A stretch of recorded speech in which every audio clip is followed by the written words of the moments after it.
이야기는 주인공이 낯설고 지저분한 방에서 깨어나는 것으로 시작됩니다. 그는 아직 반쯤 잠에 취해 어젯밤 무슨 일이 있었는지 전혀 모르는 채 천천히 눈을 뜹니다. 침대에서 일어나 앉으며 그는 도대체 어떻게 호텔방에 오게 됐는지 의아해합니다. 그때 그는 혼자가 아니라는 걸 깨닫습니다. 그의 옆에는 아름다운 여자가 곤히 잠들어 있지만 자오지아라는 사람에게서 온 휴대폰 알림이 갑자기 그의 기억을 되살립니다. 문자 내용은 꽤 공격적이었고 여자는 왜 답장이 없냐며 따지고 있었습니다. 주인공은 그녀가 대학교 1학년을 마치자마자 자신을 찾다는 것을 기억해냅니다. 그녀가 자신을 차단했었기 때문에 그는 더욱 혼란스러워합니다. 그런데 지금은 마치 아직 사귀는 사이인 것처럼 행동하고 있습니다. 머리를 식히기 위해 그는 달력에서 현재 날짜를 확인하기로 합니다. 10월 8일이라는 날짜를 본 그는 충격을 받고 자신이 어쩌다 과거로 돌아왔다는 것을 깨닫습니다. 그는 진정으로 자신을 사랑해주는 사람을 찾았다는 그녀의 말을 기억합니다. 그리고 우리는 그의 전 여자친구가 나이 많은 남자와 함께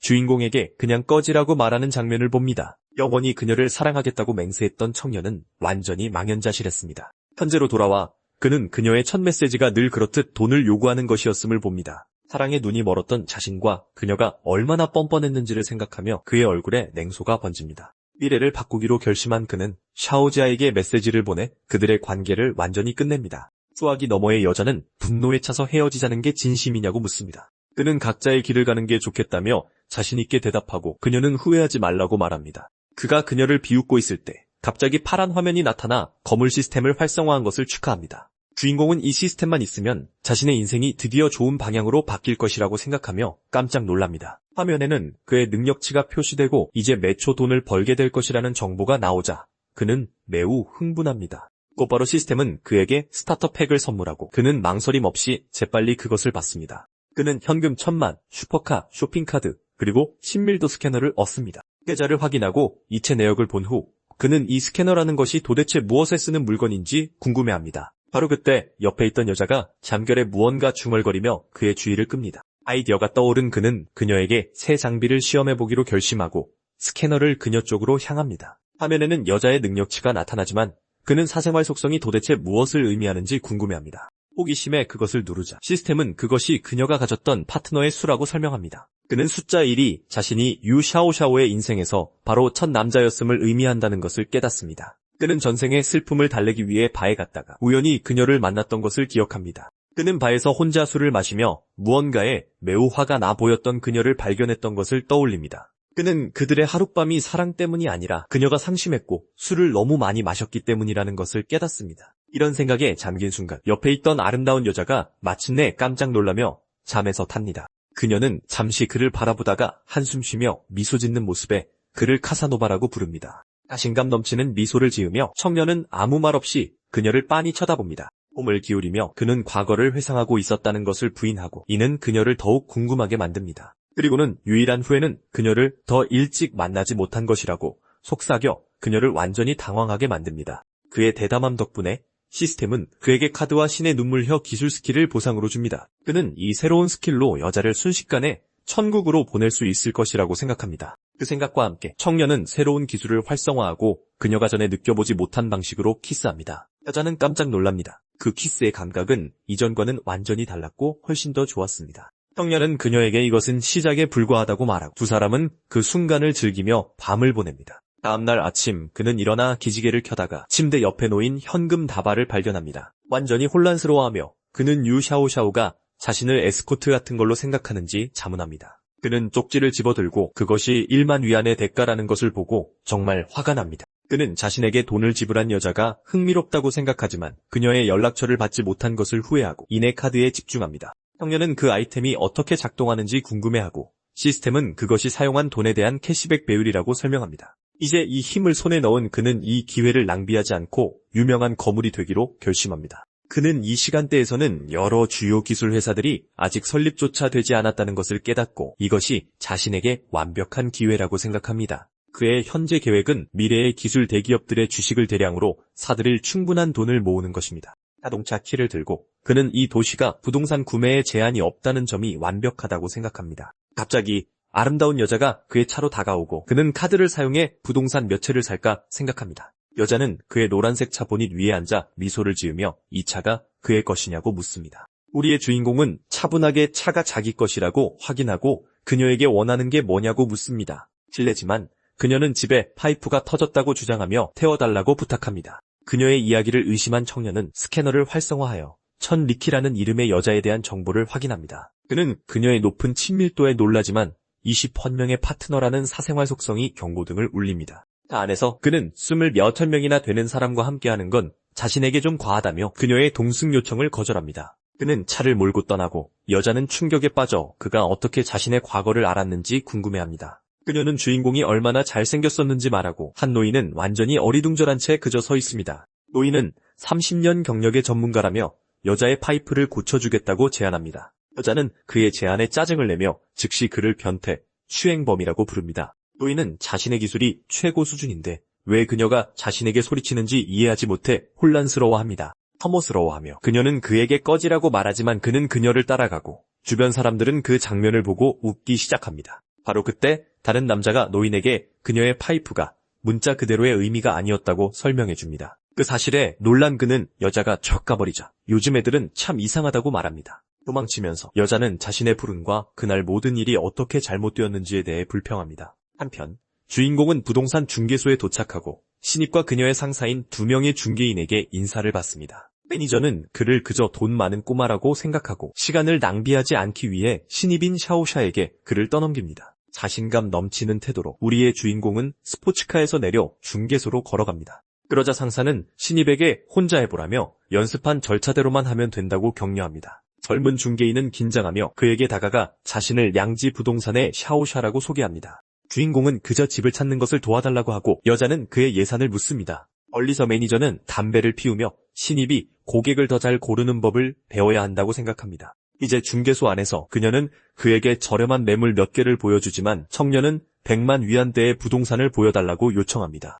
여자는 그 금액에 놀라지만 즉시 태블릿으로 부동산을 찾아보겠다고 동의합니다. 몇 분 후 그녀는 그에게 선호하는 위치가 있는지 묻는 것을 기억해냅니다. 주인공은 임대하기 쉬운 곳을 요청하고 가구가 있든 없든 상관없다고 말합니다. 그는 그녀를 보며 꽤 경험이 없어 보이지만 적어도 성실하다고 생각하고 그녀에게 스캐너를 사용하기로 결심합니다. 그러자 중개인은 그에게 상업지구 근처에 있는 다양한 가격의 몇 가지 옵션을 보여줍니다. 주인공은 자신의 스타터 카드가 100만 위안 한도라는 것을 기억하고 그래서 각각 그 금액을 넘을 수 없습니다. 그녀는 그가 만족하지 못했는지 묻지만 그는 단지 카드에서 보너스를 극대화할 방법을 생각하고 있을 뿐입니다. 그는 더 비싼 집들의 가격 협상이 가능한지 묻고 만약 그렇다면 5채 모두 사겠다고 말합니다. 그는 각각 100만에 살 수 있다면 전부 현금으로 지불하겠다고 거듭 말해 중개인을 완전히 충격에 빠뜨립니다. 주인공은 지불을 확인하고 그녀를 고용하여 부동산 임대를 관리하게 할 것이라고 덧붙입니다. 여자는 곧 받게 될 막대한 수수료에 황홀해하며 그 가격에 맞춰주겠다고 약속합니다. 매니저는 모든 것을 엿듣고 고객을 잘못 판단한 것을 뼈저리게 후회하며 자신을 때리고 싶어합니다. 1시간 후 이제 정장을 입은 매니저가 총액 500만 위안의 최종 계약서를 제시합니다. 주인공은 그녀를 신뢰하며 향후 구매를 위해 연락하겠다고 말하며 계약서에 서명합니다. 중개인은 자신의 수수료에 기뻐하며 그가 벌써 추가 구매에 대해 이야기하는 것을 보고 도대체 어떤 건물인지 궁금해합니다. 시스템은 그가 5건의 구매로 2억 3천만을 돌려받았음을 보여줍니다. 그로 인해 그의 시스템은 레벨업하고 그는 초당 거의 1위안을 벌기 시작합니다. 그는 중개인이 자신의 행운의 별이었으며 이 새로운 삶을 최대한 활용할 것이라고 생각합니다. 우리의 주인공이 여자를 구석으로 불러내자 그녀의 매니저는 매우 궁금해합니다. 상사는 그녀가 감사의 표시로 고객을 저녁 식사에 초대해야 한다고 말합니다. 그러자 주인공은 그녀가 자신과 함께한다면 믿을 수 없을 만큼 호화롭고 편안한 삶을 살게 될 것이라고 약속합니다. 무슨 말을 해야 할지 몰라 중개인은 그의 대담한 제안에 완전히 당황합니다. 그녀는 정중하게 거절하려 하지만 그는 그녀의 말을 끊고 은행 계좌 번호를 묻습니다. 그 요청에 놀란 여자는 왜 자신에게 돈을 이체하려는지 묻습니다. 그는 단지 그녀가 자신의 행운의 별이었고 모든 것에 대한 감사의 작은 표시라고 말합니다. 여자는 그가 무슨 말을 하는지 전혀 이해하지 못하고 혼란스러워하며 그를 쳐다볼 뿐입니다. 몇 분 후 그녀는 알림을 받고 그가 이체한 금액에 충격을 받습니다. 주인공은 미소 짓습니다. 왜냐하면 그에게 그 금액은 그녀의 도움으로 번 돈에 비하면 푼돈이기 때문입니다. 그로 인해 그에 대한 그녀의 친밀도는 급상승하고 그녀는 감사의 의미로 그를 저녁 식사에 초대합니다. 그는 친밀도를 높이는 데 돈이 얼마나 유용한지 그리고 숫자가 올라가는 것을 보는 것이 얼마나 좋은지에 대해 생각합니다. 그들은 위챗 친구를 추가하고 여자는 주인공이 얼마나 잘생기고 매력적인지 알아차립니다. 이는 그녀가 더 친밀한 장면을 상상하게 만들고 그런 일이 일어나도 괜찮을 것이라고 생각하게 합니다. 하지만 그는 단지 그녀의 수고에 감사하며 작별 인사를 하고 떠난다고 말해 그녀를 놀라게 합니다. 황금들은 말을 믿지 못하고 중개인은 필사적으로 그의 이름을 부르며 그를 뒤쫓아 달려갑니다. 이미 스포츠카에 탄 주인공은 미소를 지으며 그녀에게 다시 한번 손을 흔들어 작별 인사를 합니다. 여자는 당황한 채 그 자리에 남겨져 왜 갑자기 마음이 텅 빈 것처럼 느껴지는지 의아해합니다. 20분 후 주인공은 집에 도착하여 자신을 기다리고 있던 엄마에게 도착을 알립니다. 그의 어머니는 시원한 수박으로 그를 맞이하고 아버지는 졸업 여행에 대해 묻습니다. 그는 자신이 다닐 대학교 주변 지역을 둘러보고 싶어서 모두에 갈 계획이라고 말합니다. 그의 아버지는 그 결정에 동의하고 어머니에게 아들에게 여행 경비를 이체해달라고 부탁합니다. 그의 어머니는 아들을 너무 오냐오냐 키우면 나중에 아내를 찾기 더 어려워질 것이라고 농담합니다. 그는 그 얘기를 꺼내지 말아달라고 부탁하며 전생에서처럼 그들을 실망시키지 않을 것이라고 속으로 생각합니다. 다음 날 주인공은 이미 비행기 안에서 막판에 표를 산 것에 대해 불평하고 있습니다. 좁은 통로를 비집고 지나가려 애쓰며 그는 다른 사람들에게 정중하게 공간을 좀 내달라고 부탁합니다. 그는 낯익은 여자를 발견하고 그녀 조잉을 부르고 그녀는 즉시 그를 알아봅니다. 그는 여기가 자기 자리라고 확인하고 공교롭게도 그녀는 자기 자리도 바로 거기라고 말합니다. 그녀는 그를 비집고 지나가 창가 자리에 앉으며 그에게 고마워합니다. 안경 쓴 남자가 불쑥 나타나 그들의 대화에 끼어들며 여자에게 추파를 던지려고 합니다. 불청객에게 신경 쓰지 않고 우리의 주인공은 여자에게 안쪽 자리에 앉으라고 합니다. 그러자 낯선 남자는 비행기에서 그렇게 자리를 막 바꿀 수 없다며 불평합니다. 주인공은 그들이 일행이라며 어떻게 앉든 그가 상관할 바가 아니라고 그의 말을 자릅니다. 그들이 자리에 앉아 참견하기 좋아하는 남자는 경고를 무시하고 여자에게 모두에서 뭘 하는지 묻습니다. 그녀는 일 때문에 간다고 대답하고 주인공에게 돌아서서 같은 질문을 합니다. 주인공은 집에 있기 지루해서 쉬러 휴가를 가기로 했다고 말합니다. 안경 쓴 남자는 자신을 추한션이라고 소개하며 자신도 모두로 여행 간다고 말합니다. 그는 아버지가 차를 보내 마중 나온다며 그녀에게 태워주겠다고 제안합니다. 주인공은 자신들의 호텔에도 공항 픽업 서비스가 있다며 그 제안을 거절합니다. 남자는 어느 호텔에 묵는지 물었고 우리의 주인공은 옴니앙지안이라고 대답합니다. 불청객은 깜짝 놀라며 수십억을 들여 지은 초호화 호텔의 이름을 되풀이합니다. 그는 의심합니다.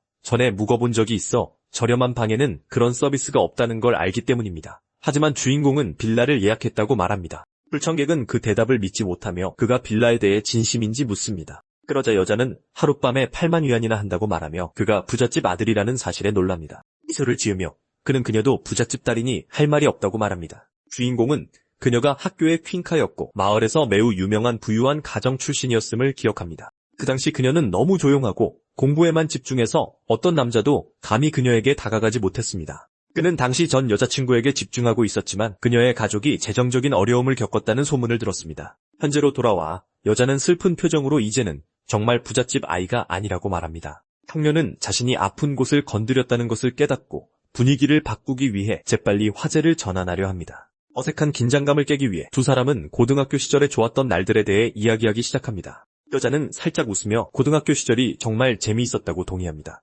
그렇게 그는 마침내 어색함을 깼다고 생각하고 그녀에게 다시 시스템을 사용하기로 결심합니다. 시스템 화면은 그녀의 사생활이 0이고 친밀도가 75까지 올랐음을 보여줍니다. 그는 친밀도가 이렇게 높은 것을 보니 그녀가 그때부터 이미 자신에게 관심을 갖고 있었는지 궁금해합니다. 착륙 후 정장 차림의 아름다운 여자가 자신을 개인 집사인 황윤이라고 소개합니다. 주인공은 그런 곳에서 기대할 수 있듯이 그녀의 전문성에 상당히 감명받습니다. 우리의 주인공은 조잉이 어디에 묵는지 묻고 그녀는 푸동에 있는 친구 집에 있다고 말합니다. 그렇게 그는 그녀를 태워주겠다고 고집하며 집사에게 그녀를 먼저 목적지까지 데려다 달라고 부탁합니다. 멀리서 안경 쓴 남자는 모든 것을 지켜보며 여자를 구해 그녀와 낭만적인 밤을 보낼 생각을 합니다. 25분 후 그들은 도착하고 여자는 그에게 감사하며 저녁을 대접하기 위해 연락처를 묻습니다. 그는 제안을 수락하지만 그녀가 약속한 것을 잊지 말아야 한다고 농담합니다. 그들은 연락처를 교환하고 우리의 주인공은 차편은 걱정하지 말라고 말하며 작별 인사를 합니다.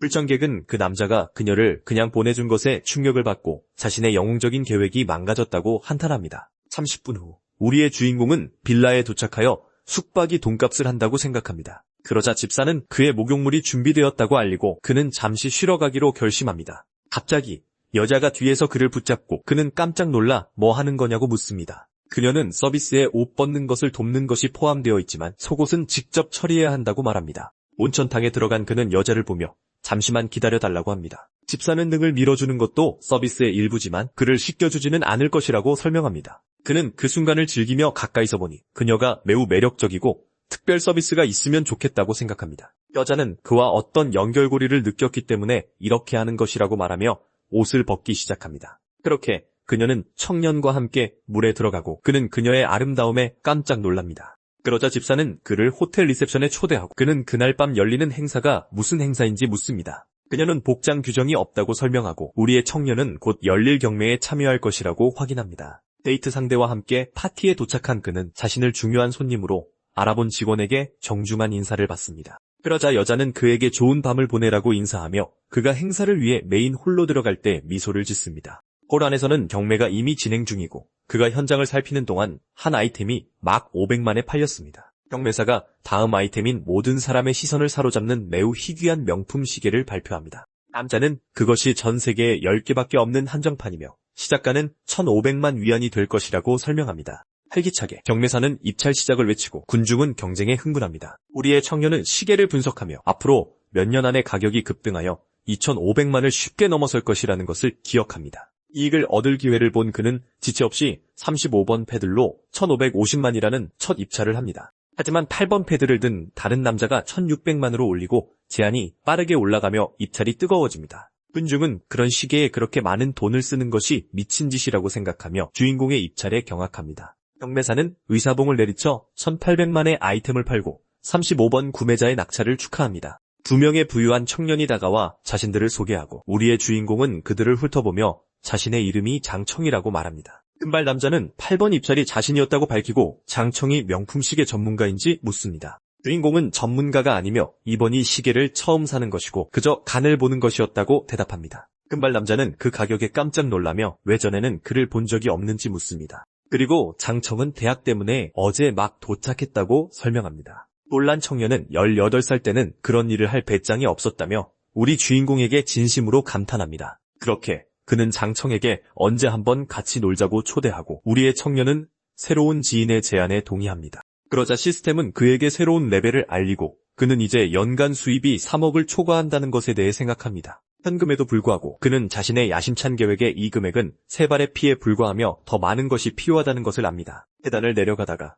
그는 아직은 얼굴과 마주치고 전날 밤 함께 있던 여자를 알아봅니다. 이야기 초반에 만났던 호텔에 바로 그 여자이고 그녀는 그가 거기에 있는 것을 보고 놀라서 그를 쳐다봅니다. 그녀는 그를 꼬마라고 부르며 가난한 학생인 줄 알았는데 부잣집 도련님일 줄은 몰랐다고 그를 놀립니다. 경매가 끝나가자 여자는 그를 자신의 빌라로 초대하며 함께 또 다른 밤을 보내고 싶어합니다. 그는 초대를 수락하고 그녀는 지난번보다 더 노력해야 할 거라며 분위기를 뜨겁게 달구며 농담합니다. 갑자기 한 남자가 나타나 그녀의 팔을 붙잡고 자신을 아름다운 여자의 전 약혼자인 정유라고 밝힙니다. 남자는 그들이 약혼했다고 주장하지만 그녀는 그가 자신의 가장 친한 친구와 바람을 피우고도 결혼하고 싶어한다며 미쳤다고 말합니다. 정유는 그 비난을 무시하고 약혼식을 했으니 어떻게든 결혼은 할 것이라고 주장합니다. 혐오스러워하며 그녀는 그가 역겹고 남녀를 불문한 다른 파트너들을 만나기 위해 자신을 위장으로 이용했다고 비난합니다. 시스템은 그에게 2가지 선택지를 줍니다. 보상을 받고 떠나거나 남자를 때려서 신체 강화와 붉은 카드를 얻는 것입니다. 강화는 그의 모든 속성을 향상시키고 우리의 주인공은 망설임 없이 라이벌에게 주먹을 날려 여자를 충격에 빠뜨립니다. 그는 땅에 쓰러진 가해자를 걷어찼고 여자는 주인공의 태도가 마음에 드는 듯 그 광경을 지켜봤다. 그는 쓰러진 라이벌을 짓밟았고 다른 남자가 연회장 바닥에서 고통에 찬 비명을 지르는 동안 여자의 호감도는 올라갔다. 절박해진 가해자는 도움을 청하며 소리치기 시작했고 호텔 보안팀을 불러 이 상황에서 자신을 구해달라고 했다. 보안팀이 도착해 싸움을 말리려 했지만 전 약혼자는 그들에게 주인공을 체포하고 경찰을 부르라고 소리쳤다. 그는 직원들을 협박하며 경찰에 전화해 신고하고 너희들 모두 해고되게 만들겠다고 말했다. 그러자 여자가 주인공에게 걱정하지 말라고 말했다. 그녀는 그가 자신을 희롱해서 지켜준 것이라고 증언하겠다고 했다. 전 약혼자는 CCTV에 모든 게 녹화되었으니 너희는 모두 끝장이라고 자랑하듯 말했다. 갑자기 칼을 든 남자가 난입했고 사람들은 그 장면에 겁에 질려 비명을 지르며 공황 상태에 빠졌다. 침입자는 전 약혼자를 붙잡고 자신을 배신한 커플을 데려오지 않으면 모두 해치겠다고 협박했다. 목숨이 위태로워진 가해자는 자기 목숨을 구하기 위해 보안 요원들에게 그 남자가 찾는 사람들을 찾아오라고 소리쳤다. 그러자 시스템은 그에게 새로운 선택지를 주었다. 여자와 함께 탈출하고 돈을 얻거나 범죄를 막고 새로운 스킬을 얻는 것이었다. 그는 모두의 안전을 위해 그리고 특히 시스템이 보상으로 제공한 특별한 기술을 위해 행동하기로 결심했다. 행동하기 전에 그는 이전에 얻었던 아이템을 기억해냈고 지금 푸른 카드가 매우 유용할 수 있음을 깨달았다. 주인공은 강화 카드를 활성화했고 푸른 기운이 그를 완전히 감싸며 그의 몸을 변화시켰다. 이로 인해 그는 온몸에 강력한 에너지가 흐르는 것을 느끼며 새로운 힘의 감각에 놀랐다. 시간을 지체하지 않고 그는 기습 공격을 준비하며 칼을 든 남자를 향해 고속으로 돌진했다. 형녀는 가해자의 얼굴에 강력한 펀치를 날렸고 가해자는 빠르고 정확한 일격에 반응할 틈도 없었다. 단 한 방의 침입자는 바닥에 쓰러져 기절했고 우리의 주인공은 모든 손님 앞에서 승리자로 우뚝 섰다. 여자는 그 장면에 충격을 받고 그가 단순한 부잣집 도련님이 아니라 진정한 강자라고 생각했다. 전 약혼자 역시 주인공의 힘에 압도당해 순수한 공포에 질린 표정으로 그를 쳐다봤다. 우리의 청년은 아직 땅에 쓰러져 있는 라이벌에게 다가가 자신감 넘치고 위협적인 미소로 그를 내려다봤다. 홀에 있던 사람들은 그가 상황을 너무나 쉽게 처리한 것에 대해 얼마나 용감하고 잘생겼는지에 대해 이야기했다. 경찰이 도착해 침입자를 체포했고 경찰관 중 한 명이 소란 속에서 도와준 주인공에게 감사를 표했다. 하지만 전 약혼자는 이 기회를 틈타 우리 청년을 폭행죄로 고소하며 경찰관에게 즉시 체포하라고 요구했다. 경찰관은 주인공에게 돌아서서 홀에서 저 남자를 때린 것이 사실이냐고 물었다. 여자가 대화에 끼어들어 경찰관에게 자신의 전 약혼자 정유가 강제 결혼을 시키려고 했다고 설명했다. 그 말에 그에 대한 그녀의 호감도는 90으로 뛰어올라 그는 이 젊은 여자가 진심으로 자신에게 빠지고 있음을 깨달았다. 그는 그녀를 위로하기 위해 껴안으며 다시는 저런 쓰레기 같은 놈이 그녀를 위협하게 두지 않겠다고 말했다. 경찰관이 상황을 진정시키려 했지만 라이벌은 자신의 결백을 증명하기 위해 CCTV 영상을 요구하며 소리쳤다. 화가 난 주인공은 나타난 이 눈치 없는 놈에게 시스템의 불운 카드를 시험해볼 때라고 결심했다. 그는 아이템을 활성화했고 불운의 기운이 무슨 일이 일어나는지 전혀 모르는 전 약혼자를 감쌌다. 직후 그 남자는 은행으로부터 그의 계좌에서 20만 위안이 의심스럽게 인출되었다는 전화를 받았다. 그가 통화하는 동안 한 여자가 달려와 그의 차 위로 나무가 쓰러졌다고 말했고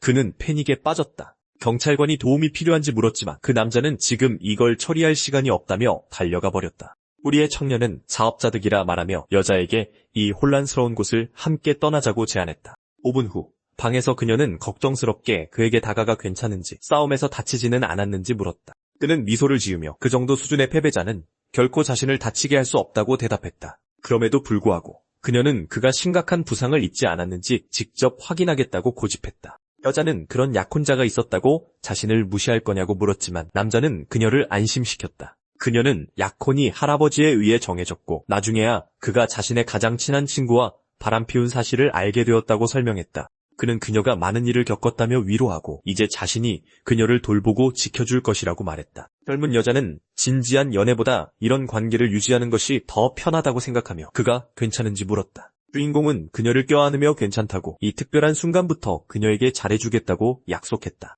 두 사람은 함께 밤을 즐겼고 그 순간은 그와 함께 있는 아름다운 여자에게 꽤나 강렬했던 것 같다. 다음 날 아침 2명의 하녀가 방을 정리하며 그중 한 명이 요즘 젊은이들의 체력에 대해 언급했다. 다른 하녀는 남편이 저렇다면 일도 못할 거라며 농담했고 그들은 젊은 남자에 대해 부러워하며 이야기했다. 잠시 후 한 커피숍에서 주인공과 여자는 아침 식사를 하고 있었고 그는 무심하게 핸드폰을 보고 있었다. 화면에는 한 반 친구가 성년의 날 선물로 엄마에게 받은 비싼 시계를 자랑하는 게시물이 보였다. 우리의 청년은 아이디어가 떠올라 기념사진을 위해 그녀의 다리를 빌릴 수 있는지 물었다. 그녀는 그의 생일이냐고 물었지만 그는 다른 반 친구들이 자랑하는 것과는 다른 GIF를 올리고 싶다고 설명했다. 여자는 장난에 동의하며 그가 요청한 특이한 사진에 참여하기로 하고 그를 말썽꾸러기라고 불렀다. 그녀는 그가 소셜미디어에 올릴 사진을 찍을 수 있도록 다리를 들어 올리며 과감한 포즈를 취했다. 그러고 나서 그녀는 신발을 벗고 그 장면을 즐기는 우리 남자의 카메라를 위해 계속해서 포즈를 취했다. 그는 사진을 찍으며 자신의 18번째 생일 선물은 차가 아니지만 슈퍼카보다 더 빠르다고 생각했다. 결과물은 그가 자신의 소셜미디어에 올려 모든 친구가 소식을 볼 수 있도록 한 사진 콜라주였다. 그의 반 친구들은 그 게시물에 충격받고 부러워하며 자신들의 지루한 선물을 한탄했다. 잠시 후 주인공은 고급 자동차 매장에 도착했고 한 여성 판매원이 입구에서 그를 맞이했다. 그녀는 그에게 구경을 시켜주겠다고 제안했고 우리의 청년은 매장에 있는 차종들을 확인하기 위해 그녀를 따라갔다. 매장 안에서 그는 한 나이 든 남자가 아름다운 여자에게 차를 제안하는 것을 보았고 여자는 그 상황을 불편해하는 것 같았다. 대머리 늙은이는 매일 그녀를 집에 데려다 줄 것이라며 그래서 좋은 차가 필요하다고 우기면서 그녀를 만지려고 했다. 우리의 청년은 멀리서 그 장면을 지켜보며 차를 보러 매장에 왔는데 결국 막장 드라마를 보게 되었다고 생각했다. 그는 그 여자가 업계의 4대 소아석화 중 한 명으로 알려진 미래의 유명 여배우 수완이라는 것을 알아봤다. 주인공은 그녀의 명성이 수영장에서 나오는 상징적인 사진으로 시작되었고 그 사진이 온라인에서 바이럴되었다는 것을 기억했다. 현재로 돌아와 사업가는 그녀에게 술을 마시러 가자고 압박하지만 그녀는 회사에 회의가 있다며 거절했다. 늙은 남자는 격분하여 그녀를 위협하며 운 좋은 줄 알라고 그렇지 않으면 그녀의 프로젝트에 대한 투자가 취소될 것이라고 말했다. 그는 그녀에게 그만 내숭 떨고 제안을 받아들이라고 그렇지 않으면 자신의 영향력을 이용해 그녀를 업계에서 퇴출시키겠다고 말했다. 하지만 여배우는 위축되지 않고 그의 투자 여부와 상관없이 자신의 대답은 아니오이며 그가 원하는 대로 하라고 말했다. 그 순간 주인공 앞에 파란 창이 나타나고 시스템은 그가 문제를 해결하도록 특별 임무를 활성화했다. 임무는 수완을 돕고 그녀와 계약을 맺는 것이었다. 그래서 그는 그녀를 설득하기 위해 돈이 있다는 것을 증명해야 한다고 생각했다. 안심을 끌기 위해 그는 판매원에게 다가가 라페라리를 사기 위한 조건에 대해 큰 소리로 물었다. 여자는 그 모델이 한정판이며 구매 자격이 되려면 해당 브랜드의 차를 5대 소유해야 한다고 설명했다. 미소를 지으며 우리의 청년은 자신이 슈퍼카를 살 자격이 없다는 말이냐고 물었다. 그러자 판매원은 완전히 불가능한 것은 아니라고 말했고 남자는 호기심에 어떻게 그 차를 얻을 수 있는지 물었다. 해머리 늙은이는 그 청년이 어느 가문 소속인지 궁금해하며 의심을 품고 그가 구매에 대해 허세를 부리는 것인지 확인하기로 결심했다. 여배우는 황 사장조차 300만 달러짜리 차를 사지 않을 텐데 주인공이 가장 비싼 차를 현금으로 원했기 때문에 충격을 받았다. 그러자 판매원은 커스터마이징을 하면 차 가격이 5천만 위안에 달할 수 있다고 경고했다. 미소를 지으며 그는 가격을 알고 있고 괜찮다고 말했고 직원은 거래를 성사시키기 위해 매니저를 부르러 갔다. 곧 매니저가 경매장에서 만났던 젊은 금발 남자와 함께 도착했고 그는 주인공을 알아보고 매장에서 신나게 인사했다. 그는 도시에 막 도착했고 차 없이 지내는 것에 익숙하지 않아서 그냥 가볍게 한 대 사기로 했다고 설명했다. 그의 금발 친구는 그 대답에 놀라며 이것은 겸손한 척 자랑하는 것의 새로운 차원이라고 말했다. 그러면서 금발 남자는 주인공의 손목에 있는 1,800만 달러짜리 시계를 가리키며 매니저에게 엄청난 판매를 앞두고 있다고 말했다. 우리의 청년은 매장 안의 모든 사람에게 자신의 비싼 시계를 과시하며 자신감 있는 자세로 서 있었다. 매니저는 그 액세서리의 가치에 놀라며 이 청년이 엄청나게 부유한 고객이라는 것을 깨달았다. 남자는 신용조사는 형식일 뿐이라며 청년의 자동차 등록 절차를 시작했다. 여배우와 늙은 남자가 그 장면을 지켜보는 동안 금발 남자는 강성만큼 부유한 상속자를 본 적이 없다고 생각했다. 금발 남자는 주인공의 재산이 1억 위안을 쉽게 넘을 것이라고 계산했다. 대머리 늙은이는 차에 대한 흥미를 잃고 여자에게 술을 마시러 가자고 조르지만 그녀는 회의가 있어서 거절했다. 화가 난 남자는 여배우에게 최후 통첩을 날렸다. 자신과 함께 가든지 아니면 경력을 포기하든지. 그리고 그는 맹렬히 자리를 떴다. 그러자 주인공이 여배우의 이름을 불렀고 그녀는 놀라서 돌아서며 자신에게 말하는 거냐고 물었다. 그는 자신을 강성이라고 소개하며 다른 남자가 제안을 철회했으니 자신이 그녀의 프로젝트에 투자하겠다고 말했다. 여자는 충격을 받고 그것이 사실인지 물으며 그가 차원이 다른 사람이고 자신을 문제에서 구해줄 수 있다고 생각했다. 주인공은 다른 계획이 있으니 내일 이야기하자고 했고 그녀는 회의를 잡기 위해 그의 연락처를 물었다. 두 사람은 핸드폰으로 연락처를 교환했고 그녀는 내일 회의 때 보자며 작별 인사를 했다. 청년은 매니저에게 언제 차를 받을 수 있는지 물었고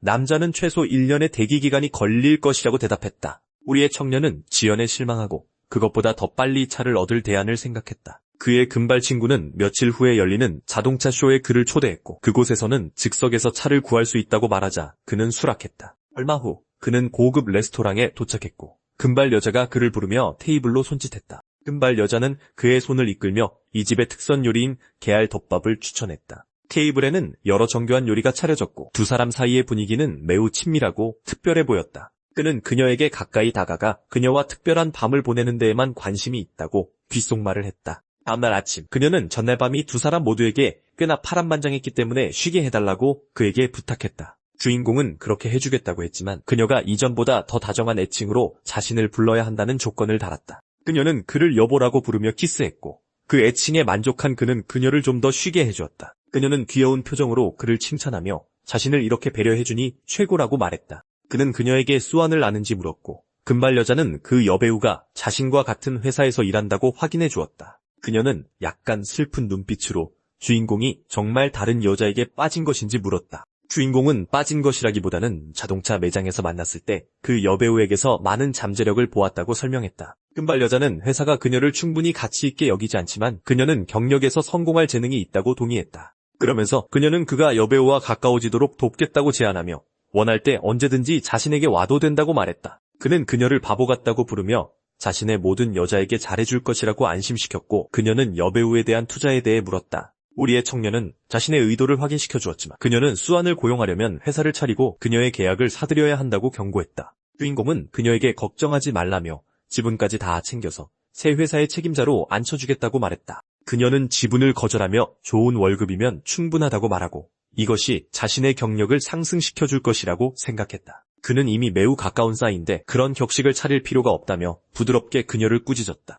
그러자 그녀는 그에게 더 가까이 다가가 애정어린 손길로 그의 얼굴을 만졌다. 눈에 눈물이 고인 채 그녀는 그를 만나기 전에는 삶이 무의미하게 느껴졌고 이제야 살아있음을 느낀다고 고백했다. 그녀를 껴안고 있는 동안 그는 여배우로부터 다음날 만날 시간과 장소를 묻는 메시지를 받았다. 얼굴에 미소를 띤 채 그는 이 대스타가 거래를 성사시키기 위해 꽤나 서두르는 것 같다고 생각했다. 우리 남자가 회의 장소에 차를 세우자 여배우가 그를 맞이했다. 그녀가 차에 타서 어디로 가는지 묻자 그는 EV 미팅을 위해 고급 호텔로 간다고 대답했다. 그곳에 도착하자 그녀는 드라마에 대해 물었고 예산이 제한된 작은 프로젝트라는 말을 들었다. 우리 남자는 500만이라는 낮은 수치를 듣자 열정이 완전히 식었고 그런 프로젝트가 과연 어떤 품질을 가질 수 있을지 의문을 제기했다. 그래서 여배우는 줄거리가 좋고 제작 기간이 짧다며 그를 설득하려 하고 대본을 꺼냈다. 우리 소녀는 대본을 손으로 물리치며 자신은 투자에만 관심이 있다고 말했다. 그는 바로 그 자리에서 돈을 송금해주겠다고 제안했고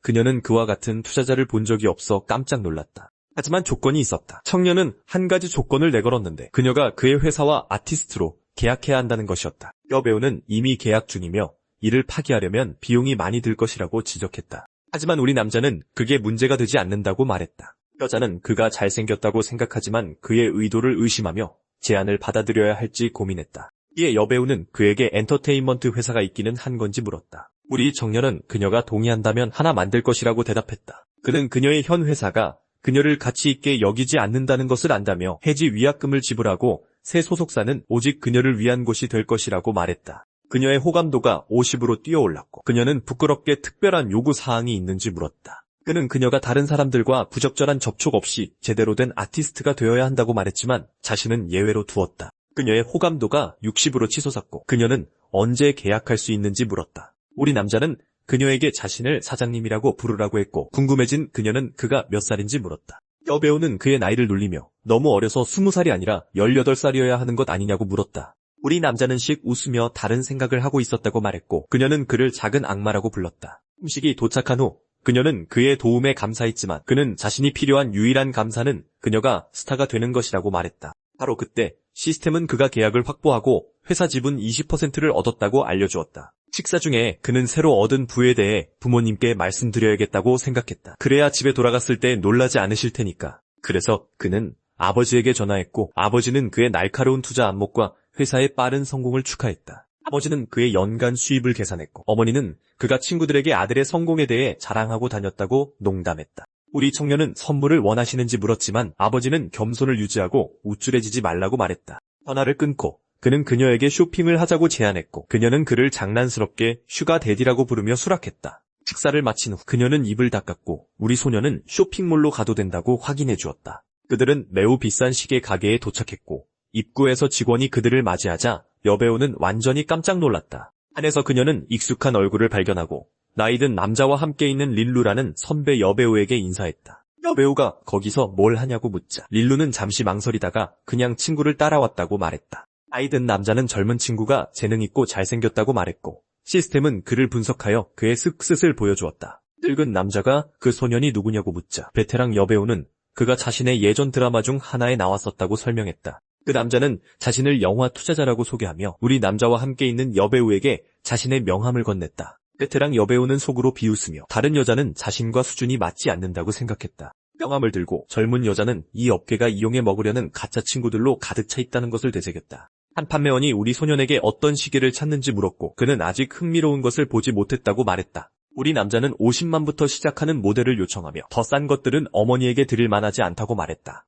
이에 베테랑 여배우는 그 가격에 깜짝 놀라며 보통 사람이 그만큼 벌려면 얼마나 오래 걸릴지 생각했다. 여배우는 자리에 앉아 잡지를 읽는 척했지만 속으로는 우리 남자에 의해 다른 여자가 자기 위치를 깨닫는 것을 보며 즐기고 있었다. 그는 그녀에게 다가가 마음에 드는 시계를 찾았는지 물었지만 여자는 살 형편이 안 돼서 그냥 구경하는 중이라고 말했다. 갑자기 시스템은 우리 청년에게 관계를 강화하기 위해 여배우에게 시계를 선물하라는 무작위 과제를 주었고 그래서 그는 그녀에게 원하는 것을 아무거나 고르라고 말했다. 그녀는 정중하게 제안을 거절하며 형편이 되면 자신의 액세서리를 직접 사겠다고 말했다. 멀리서 지켜보던 베테랑 여배우는 그들이 그저 쇼를 하고 있다고 생각하며 그들을 망신줄 계획을 세웠다. 판매원은 우리 남자를 위해 비싼 시계들을 꺼내와 그가 모델들을 착용해 보도록 도왔다. 시계 중 하나가 우리 청년의 손목에 채워지자마자 그것은 거의 빛이 났고 직원은 얼마나 잘 어울리는지 칭찬했다. 주인공은 여자에게 의견을 물었고 그녀는 시계가 그에게 정말 잘 어울린다고 동의했다.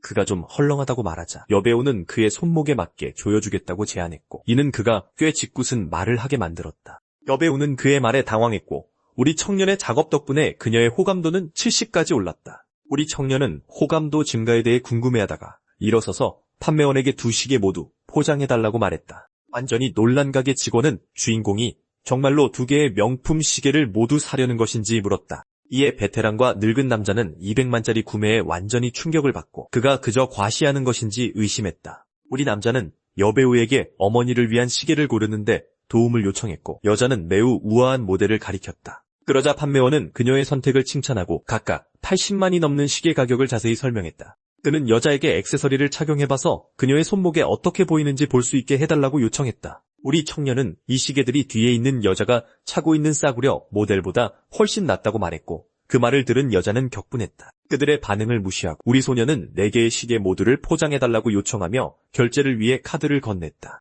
결제 직후 여자는 착용해봤던 시계를 벗어 판매원에게 돌려주려고 준비했다. 하지만 우리 남자가 그녀의 손을 잡고 그럴 필요 없다고 말했다. 그 액세서리는 이제 그녀를 위한 선물이기 때문이다. 완전히 당황한 여배우는 선물을 거절하며 받기에는 너무 비싸다고 말했다. 그는 작은 선물일 뿐이고 이미 결제했으니 반품할 수 없다며 고집했다. 여자는 여전히 거절하려 했지만 그는 그 시계가 어머니에게 어울리지 않으며 환영 선물이라고 설명했다. 우리 청년은 그녀에게 진지한 표정을 지으며 모두 앞에서 자신을 무시하려는 것이냐고 물었다. 그가 자신의 미래 사장이라는 것을 깨닫고 그녀는 선물을 받아들였고 그녀의 호감도는 75로 올랐다. 판매원은 400만이 넘는 영수증을 건네며 가게에서 준비한 특별한 선물도 제공했다. 그 순간 베테랑 여배우는 신인이 어떻게 자신보다 더 비싼 시계를 얻을 수 있는지 궁금해하며 분노하고 있었다. 그녀는 자신의 선물에 대해 물었지만 판매원은 안타깝게도 그녀를 위해 준비된 것이 없다고 말했다. 이로 인해 늙은 남자는 자신의 계획이 망가진 것에 격분하여 모든 것에 짜증을 내며 가게를 뛰쳐나갔다. 판매원은 베테랑에게 여전히 시계를 원하는지 물었지만 여자는 창피해서 거절하고 떠났다. 바로 그때 시스템은 임무가 성공했다고 발표하며 우리 남자에게 무작위 캐시백 보상을 제공했다. 그는 즉시 수락했고 시스템은 13,000배 65,000의 수익을 얻은 것을 축하했다. 그는 핸드폰을 확인하고 이체를 확인한 800만의 이익으로 더 많은 선물을 사기로 결심했다. 그들은 핸드백 가게에 도착했고 우리 소녀는 그녀가 어떤 모델을 원하는지 물었지만 여자는 부끄러워하며 선물을 거절했다.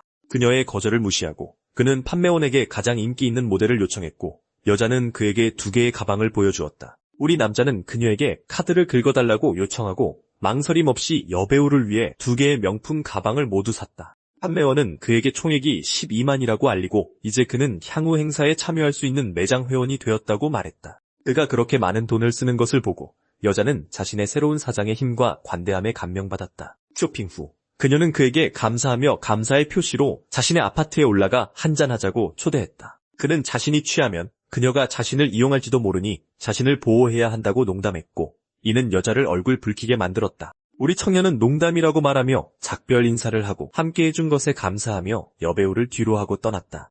그녀는 그의 차가 멀어지는 것을 보며 사실 그는 좋은 사람이라고 생각했고 그녀의 호감도는 80까지 올랐다. 호감도가 80이 되자 강성은 그녀를 거의 다 넘어왔다고 생각하며 조금만 더 노력하면 자신에게 반할 것이라고 생각한다. 운전하면서 강성은 곧 그 여배우가 완전히 자신의 것이 될 것이라 생각하며 자신감 있게 미소 짓는다. 30분 후 그는 고급 빌라에 도착했고 그곳에서 황윤 매니저가 그를 맞이하며 목욕물이 준비되었다고 알려준다. 그녀는 수영장에 있는 그를 바라보며 이렇게 중요한 고객에게는 최고의 서비스를 제공해야 한다고 생각한다. 물속에서 휴식을 취하던 강성은 매니저에게 메뉴에 특별하고 비싼 요리가 있는지 물어본다. 그러자 직원은 호텔에서 중식, 프렌치, 일식 등 다양한 고급 요리를 제공한다고 설명한다. 그러면서 그녀는 호텔의 특선 요리인 황보거와 흰 송로버섯 같은 특별 요리를 추천한다. 그는 엄청나게 비싼 재료들을 알아보고 마침내 시스템에서 얻은 아이템을 사용할 수 있겠다고 생각한다. 수영장에서 나온 강성은 그녀에게다가 편안한 마사지를 준비해달라고 부탁한다. 매니저는 즉시 동의하며 마사지를 시작하기 위해 그의 방으로 가자고 말한다. 방에 들어가자 여자는 마사지를 시작할 준비를 하고 주인공은 침대에 누워 기다린다. 그러자 그녀는 침대 위로 올라가 강성의 등 마사지를 시작할 자세를 잡는다. 그녀는 작은 병을 들어 마사지 오일을 손에 조금 덜어 시작할 준비를 한다. 강성은 이것이 훨씬 더 정교한 아로마 테라피 마사지라는 것을 깨닫고 놀란다. 그녀는 호텔 스파가 특기라며 눈을 감고 몸의 긴장을 풀라고 말한다. 그렇게 그녀가 그의 등 마사지를 시작하자 주인공은 편안한 순간을 즐기는 듯 보인다. 매니저가 마사지를 계속하자 강성은 약간 당황한다. 유혹적인 눈빛으로 그녀는 그가 예상했던 것보다 훨씬 더 특별한 서비스를 제공하는 것 같다. 이 시점에서 순간의 강도가 고조되고 강성은 그녀의 진짜 의도를 알아차리기 시작한다. 그는 자신이 너무 깊이 생각하는 것인지 아니면 매니저가 정말로 추가 서비스를 제공하는 것인지 궁금해한다. 매니저는 서비스가 끝났다고 알리며 내일 차 행사 때 모시러 오겠다고 말했고 더 많은 것을 기대했던 강성은 약간 실망한다. 다음 날 모터쇼는 다양한 고급 모델들과 모든 것을 사진 찍는 수많은 중요 인물들로 붐볐다. 주인공은 전시장에 도착해 혼자 둘러본다. 친구가 급한 일이 생겨 오지 못했기 때문이다. 그는 차들이 멋지다고 생각하지만 가장 비싼 차가 고작 1년 200천 위안이라 가격에는 감흥이 없다. 갑자기 강성은 익숙한 무리를 발견하고 왜 옛 동창들이 모두 거기에 모여 있는지 궁금해한다. 가까이 다가가 보니 그는 누군가를 알아보고 그녀가 행사에서 자동차 모델로 일하고 있다는 것을 발견한다. 빨간 드레스를 입은 그녀는 눈부시게 아름다웠고 행사장에서 그녀의 미모는 모든 이의 시선을 사로잡았다. 한 남자가 그녀에게 퇴근 시간을 묻자 다른 동창이 그를 속물이라 부르며 귀찮게 하지 말라고 말한다. 모델은 대화를 엿들었지만 아무런 반응 없이 그저 자신의 일을 계속한다. 그러자 강성은 그들에게 다가갔고 그들은 그를 보고 놀라며 행사에는 어쩐 일이냐고 묻는다. 그는 아무도 자신을 부르지 않은 걸 보니 비밀 모임이라도 조직한 거냐고 묻는다.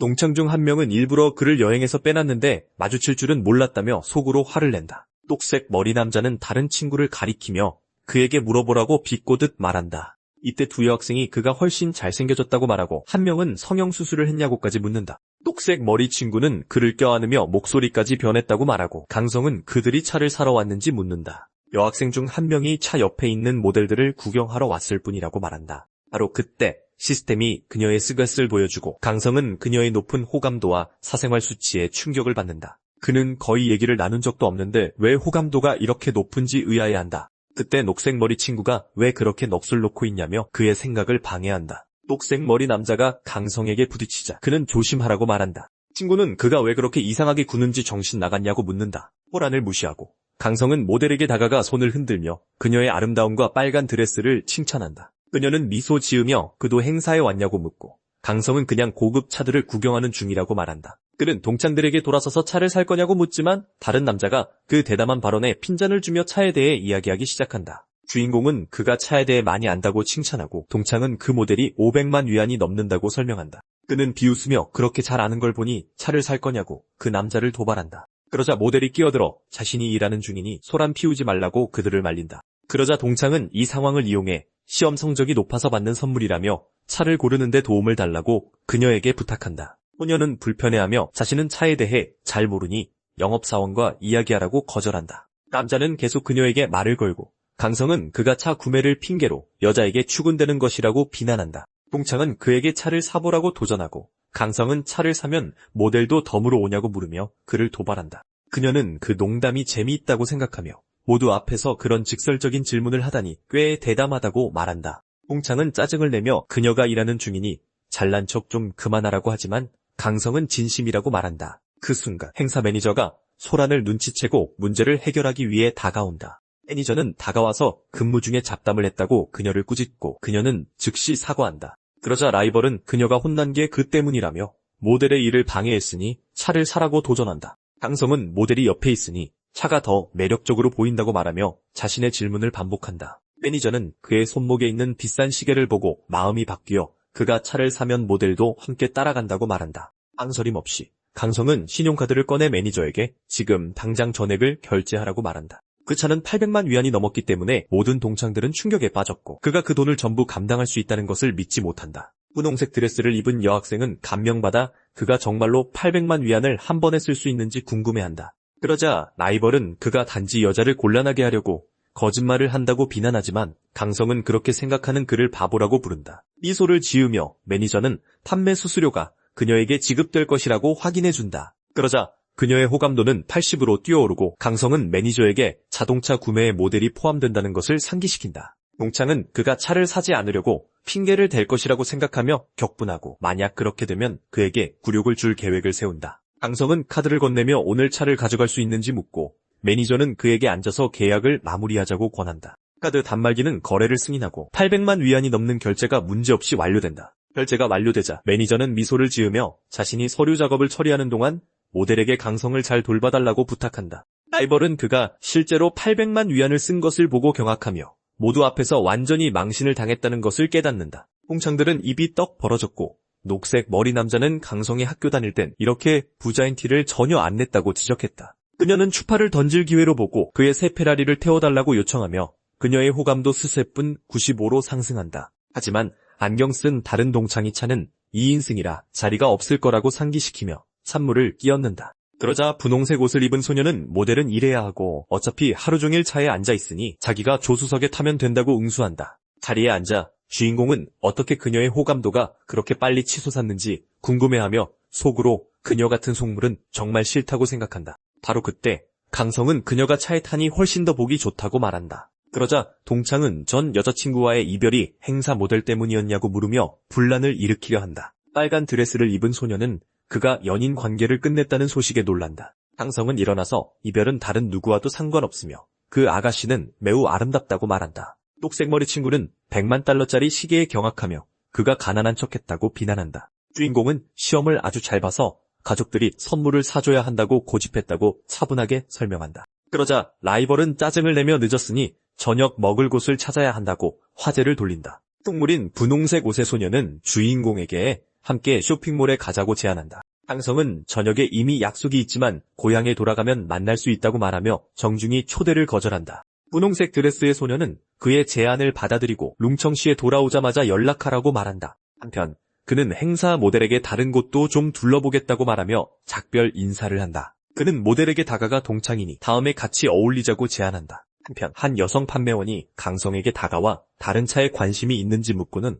다른 고급 차량을 가리킨다. 강성은 차 안에서의 로맨틱한 장면을 상상하며 그 차가 완벽하게 어울릴 것이라고 생각한다. 그 생각을 하며 주인공은 신중하게 선택지를 저울질한다. 그는 차 가격을 묻고 판매원은 950만 위안이라고 밝힌다. 여자가 3년 무상 정비를 제안하지만 강성은 그녀의 말을 끊고 차를 사겠다고 말한다. 그는 인도식에 대해 묻고 직원은 그를 위해 성대한 축하 행사를 준비할 수 있다고 확신시킨다. 주인공은 차가 선물이라며 행사를 거절하고 차량 배송 주소만 보내주겠다고 설명한다. 분홍머리 스트리머가 라이브 스트리밍을 하며 팔로워들에게 고급차를 자랑하고 있다. 그녀는 스트리밍을 계속하며 차가 너무 아름답고 이걸 선물하는 사람은 즉시 진정한 사랑을 찾을 거라고 말한다. 바로 그때 그녀는 강성을 가리키며 스트리밍에서 좋아요 3,000개를 받으면 그를 라이브로 인터뷰하겠다고 말한다. 스트리머가 그냥 서 있는 것을 보고 다른 직원이 다가와 주문할 것인지 그냥 구경하는 것인지 묻는다. 분홍머리 소녀는 그냥 차를 구경하고 싶었을 뿐이라고 어색하게 대답한다.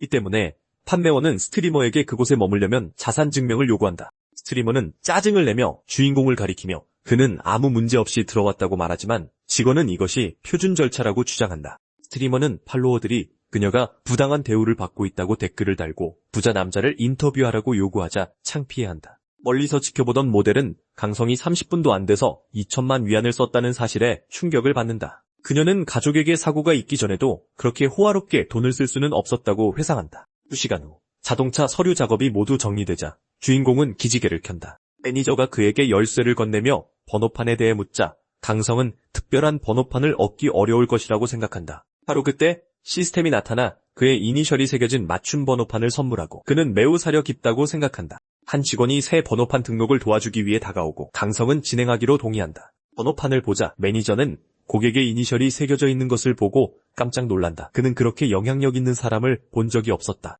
주인공은 남자에게 너무 깊이 생각하지 말라며 그저 번호를 미리 예약했을 뿐이라고 말한다. 매니저는 강성의 놀라운 눈을 칭찬하며 번호판 선택이 매우 의미 있고 인상적이라고 말한다. 정비사가 차에 다가와 새 번호판 설치가 완료되었다고 알린다. VIP 대우를 보며 매니저는 강성이 분명 어떤 거물 정치인이나 재벌과 관련이 있을 것이라고 추측한다. 몇 분 후 모델이 주인공에게 다가와 오늘 있었던 모든 일에 대해 감사 인사를 한다. 그녀는 이제 곧 퇴근한다며 저녁 식사를 대접하겠다고 그를 초대한다. 강성이 대답하려는데 전화가 울리고 그의 얼굴에 비웃음이 떠오른다. 강성은 전화 반대편에 있는 사람에게 여보세요라고 말하며 전화를 받는다. 전화 반대편에서는 친구가 펑펑 울며 여자친구와 헤어졌으니 강성과 술 한잔 해야겠다며 그렇지 않으면 강물에 뛰어들겠다고 말한다. 절망에 빠진 주인공은 그 소식에 충격을 받는다. 갑자기 그는 방금 차인 친구로부터 술 마시러 가자는 문자를 받는다. 그 때문에 그는 결국 데이트를 미루게 된다. 소녀는 문제없다며 약속을 다시 잡는 것에 동의한다. 바에 도착한 강성은 녹색 머리 친구가 혼자 술을 마시고 있는 것을 발견하고는 아직도 강에 뛰어들 계획이냐고 놀린다. 녹색 머리 남자는 완전히 놀아났다며 좋아했던 여자가 내내 자신을 이용했다는 사실에 기분이 끔찍하다고 불평한다. 그는 다른 남자가 화장실에 갔을 때 그녀가 따라가서 자신은 완전히 상심했다고 설명한다. 하지만 이 모든 드라마에 이미 지친 주인공은 친구에게 그냥 요점만 말하고 무슨 일이 있었는지 설명하라고 한다. 녹색 머리 친구는 그들 둘을 따라갔다가 복도에서 키스하는 것을 보고 완전히 무너졌다고 고백한다. 강성은 그들이 실제로 사귄 것도 아니니 상심할 리가 없다고 지적하지만 친구는 너무 매정하게 굴지 말라고 애원한다. 그러자 강성은 그 여자는 별로이니 그냥 다른 남자에게 줘버리는 게 낫다고 말하며 친구를 위로하려 한다. 그는 친구에게서 그 여자의 사생활이 엉망이라는 말을 들었고 전에 경고하려고 했다고 밝힌다. 강성은 그가 머리를 다친 게 틀림없다며 모든 것을 잊고 슬픔을 달래기 위해 건배를 제안한다. 1시간 후 주인공은 친구가 택시를 잡는 것을 도와주고 취한 친구는 언젠가 필요하면 자신이 돕겠다고 약속한다. 그 직후 젊은 주인공은 자신의 새 스포츠카로 집에 데려다줄 대리운전 기사를 휴대폰으로 부른다. 바로 그때 한 여자가 다가와 자기 남자친구 차에서 떨어지라며 긁으면 변상할 돈도 없을 거라고 말한다. 강성은 자신감 넘치는 미소를 지으며 여자를 쳐다볼 뿐 이 상황이 분명 재미있고 어떻게 반응할지 생각하고 있다. 대신 그는 그냥 스마트키로 차 문을 연다. 여자는 자신의 실수를 깨닫고 왜 그가 자기 남자친구와 그렇게 닮았냐고 묻는다. 그가 쏘아붙인다. 글쎄, 당신은 내 여자친구랑 별로 안 닮았는데. 그녀는 그가 재미있다고 생각하며 그의 목소리를 칭찬하고 한 손으로도 그 차를 운전할 수 있을 것 같다고 말한다. 그녀는 더 대담한 행동을 하며 강성에게 자신과 재미 좀 보겠냐고 묻는다. 하지만 주인공은 관심 없다며 주변에 동창도 없다고 그녀의 말을 자른다. 갑자기 아까 그 스트리머가 나타나 자신이 그가 요청한 대리운전 기사라고 소개한다. 그녀의 이름은 교혜연이고 일하면서 라이브 스트리밍을 하고 있다. 시청자들은 즉시 모터쇼에서 봤던 강성을 알아본다. 강성은 자기 사진을 찍으려면 돈을 내야 한다고 농담하며 자신감 있는 표정으로 그녀의 휴대폰을 잡는다. 스트리머는 깜빡했다며 사과하고 약간 당황한 표정을 짓는다. 그녀는 밤에 대리운전 기사로 일한다며 팔로워들을 위해 그의 차를 촬영해도 되는지 묻는다.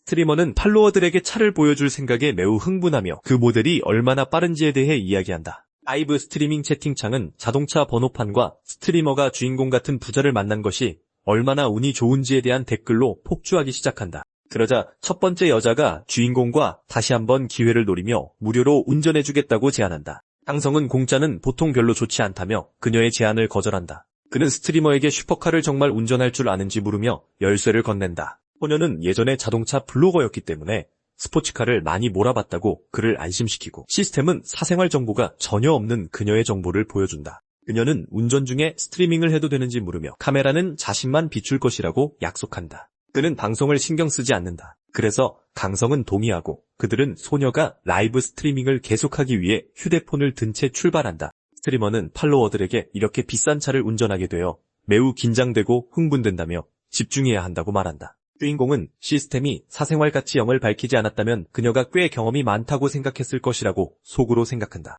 그는 그녀의 방송을 분석하고 인기가 많음에도 불구하고 후원금이 정말 적다는 것을 알아차리고는 상황이 좀 안타깝다고 생각한다. 수치를 보며 그는 시청자가 많아도 그녀의 하루 수입은 미미하다는 것을 알아챈다. 강성은 팔로워가 그렇게 많은데도 돈을 거의 못 버는 것이 이상하다고 생각하며 돈을 더 벌려면 그냥 운전기사에 집중하는 게 낫겠다고 제안한다. 스트리머는 후원을 요청하는데 서툴러서 시청자들을 즐겁게 하기 위해 차와 도시를 보여주는 콘텐츠만 만들 수 있다고 설명한다. 궁금해서 그녀는 모터쇼 매니저가 왜 그에게 그렇게 신경을 썼는지 묻고 강성은 그가 이전에 다른 비싼 차를 사는 것을 봤기 때문이라고 말한다. 소녀는 그가 바로 그날 차를 샀다는 사실을 알고 충격을 받으며 놀라움과 감탄이 섞인 눈으로 그를 바라본다. 그러자 그녀는 가속 페달을 밟고 주인공의 힘과 불을 과시하는 모습에 라이브 채팅창은 완전히 열광한다. 목적지에 도착하자 그녀는 열쇠를 돌려주고 그는 그녀의 운전을 칭찬하며 운전이 필요할 때 다시 부르겠다고 말한다. 스트리머는 칭찬에 감사하며 그의 인정에 눈에 띄게 기뻐하고 강성에게 약간 매료된 듯 보인다. 그녀는 그가 주로 어떤 종류의 방송을 보는지 묻고 강성은 미소를 지으며 당연히 예쁜 여자를 보는 것을 좋아한다고 대답한다. 희망에 찬 표정으로 스트리머는 자신을 선택지로 제안하며 플랫폼 순위를 올릴 수 있도록 약간의 지원을 요청한다. 강성은 공짜 후원 계정은 들어본 적이 없다고 농담하며 스트리머를 약간 당황하게 만든다. 그래서 그녀는 그가 자신을 안으로 초대해 물 한 잔을 줄 수 있다고 제안한다. 그녀가 방송을 위해 상황을 이용하려는 것을 깨닫고 그는 어떤 종류의 물을 생각하고 있는지 물으며 그녀를 약간 놀리기로 결심한다. 스트리머는 그의 직설적인 질문에 완전히 당황하며 이 상황이 마치 영화나 소설의 한 장면 같다고 생각한다. 얼굴이 붉어지고 땀을 흘리며 그녀는 주인공의 대담함에 할 말을 잃는다. 그녀는 다음에 일어날 일에는 두 가지 가능성밖에 없다는 것을 깨닫는다. 그래서 그는 호텔 물이 좀 맛없다며 그녀를 거절하지만 다음에 만날 때 커피를 사주겠다고 약속한다. 스트리머는 그가 갑자기 왜 자신에게 차가워졌는지 궁금해하며 아마도 자신이 그의 타입이 아닌가 하고 생각하며 시무룩해진다. 그러자 강성은 작별 인사를 하고 그녀의 호감도는 60까지 오른다. 그는 나중에 그녀에게 데이트 신청하는 것은 식은 죽 먹기일 것이라고 생각한다. 바로 그때 그는 지인으로부터 근사한 저녁을 하자는 문자를 받고 주인공은 좋은 사교 연습이 될 것이라고 생각한다. 호텔로 돌아와 그는 매니저에게 최고급 재료만을 사용해 5인분의 만찬을 준비하라고 말한다. 매니저는 그가 주문한 물고기가 한 마리당 약 100만 위안이며 그것도 호텔에 있는 중간 크기 가격이라고 알려준다. 강성은 그녀에게 상식적으로 행동하라고 말한다. 그는 그런 물고기를 한 번에 10마리나 주문하는 촌스러운 졸부처럼 보이고 싶지 않기 때문이다. 30분 후 빌라의 외부 모습이 보이고 그곳에서 그의 새로운 지인들과의 저녁 식사가 곧 시작될 것이다. 그의 손님들이 도착하여 만찬에 감탄하며 테이블 위에 매우 희귀한 2마리의 물고기에 대해 이야기한다. 남자 중 한 명은 그 2마리 물고기가 차 한 대 값이라며 깜짝 놀라고 어떻게 그렇게 비쌀 수 있는지 궁금해한다. 그러자 매니저는 중국 바하바 물고기는 찾기가 믿을 수 없을 정도로 희귀하기 때문에 세계에서 가장 비싼 해산물 중 하나라고 설명한다. 게다가 그녀는 이탈리아산 흰 송로버섯을 언급하며 식사의 총 비용이 300만 위안이 넘는다고 밝힌다. 이에 한 여성 손님은 그 돈이면 고향에서 대저택을 살 수 있다며 경악한다. 주인공은 모두에게 편하게 마음껏 먹으라고 말하고 손님들은 저녁 식사에 대해 그에게 감사 인사를 한다. 저녁 식사 후 한 친구가 그에게 술을 마시러 가자고 초대하지만 주인공은 이미 아까바에서 친구와 술을 마셨기 때문에 거절한다. 친구는 다음날 밤 파티를 계획하고 일행은 주인공에게 손을 흔들며 작별 인사를 한다. 그러자 매니저가 다가와 할인된 청구서가 거의 300만 위안이 나왔다고 알린다. 그러자 시스템은 1억 4,900만 위안의 리베이트가 그의 계좌에 입금되었다고 축하한다. 강성은 만찬으로 큰 이익을 얻었으니 저녁 식사는 정말 가치가 있었다고 생각하며 충격을 받는다. 여자는 결제를 확인하고 작별 인사를 하며 호텔에서 필요한 것이 있으면 전화하라고 말한다. 방으로 돌아온 주인공은 휴대폰을 들고 스트리머의 라이브 방송에 접속해 그녀의 프로필을 확인한다. 방송을 보면서 그는 그 소녀의 매력 점수가 높다는 것을 알아차리는데 이는 이전에 그가 눈치채지 못했던 것이다. 그러자 시스템은 그에게 300만 코인을 선물하고 플랫폼에서 그의 계정은 65레벨로 올라간다. 그는 닉네임을 딩아이 선전으로 바꾸고 핑크머리 소녀의 라이브 채팅에 댓글을 남긴다. 스트리머는 자신의 방송에서 그렇게 높은 레벨의 계정을 보고는 한 번도 본 적 없는 광경에 충격을 받는다. 그녀는 그를 환영하며 오늘 밤 큰 길드전이 열린다고 설명한다. 인기 배틀이 시작되고 소녀는 방송에서 다른 여성과 후원 대결을 펼친다. 주인공은 시스템을 이용해 상대를 분석하고 그녀의 스쉔이 꽤 낮다는 것을 발견한다. 그는 라이벌의 미모 점수에 혼란스러워하며 자기 친구가 이 배틀에서 쉽게 이길 것이라고 생각한다. 상대는 운 좋게 자기를 만났다며 아무 노력 없이 이길 거라고 소녀를 도발한다. 소녀는 아파트 월세를 내야 한다며 이겨야만 한다고 자신의 불운을 한탄한다. 라이벌은 그녀를 조롱하며 가장 큰 후원자에게 대회에서 살살 해달라고 부탁하라고 말한다.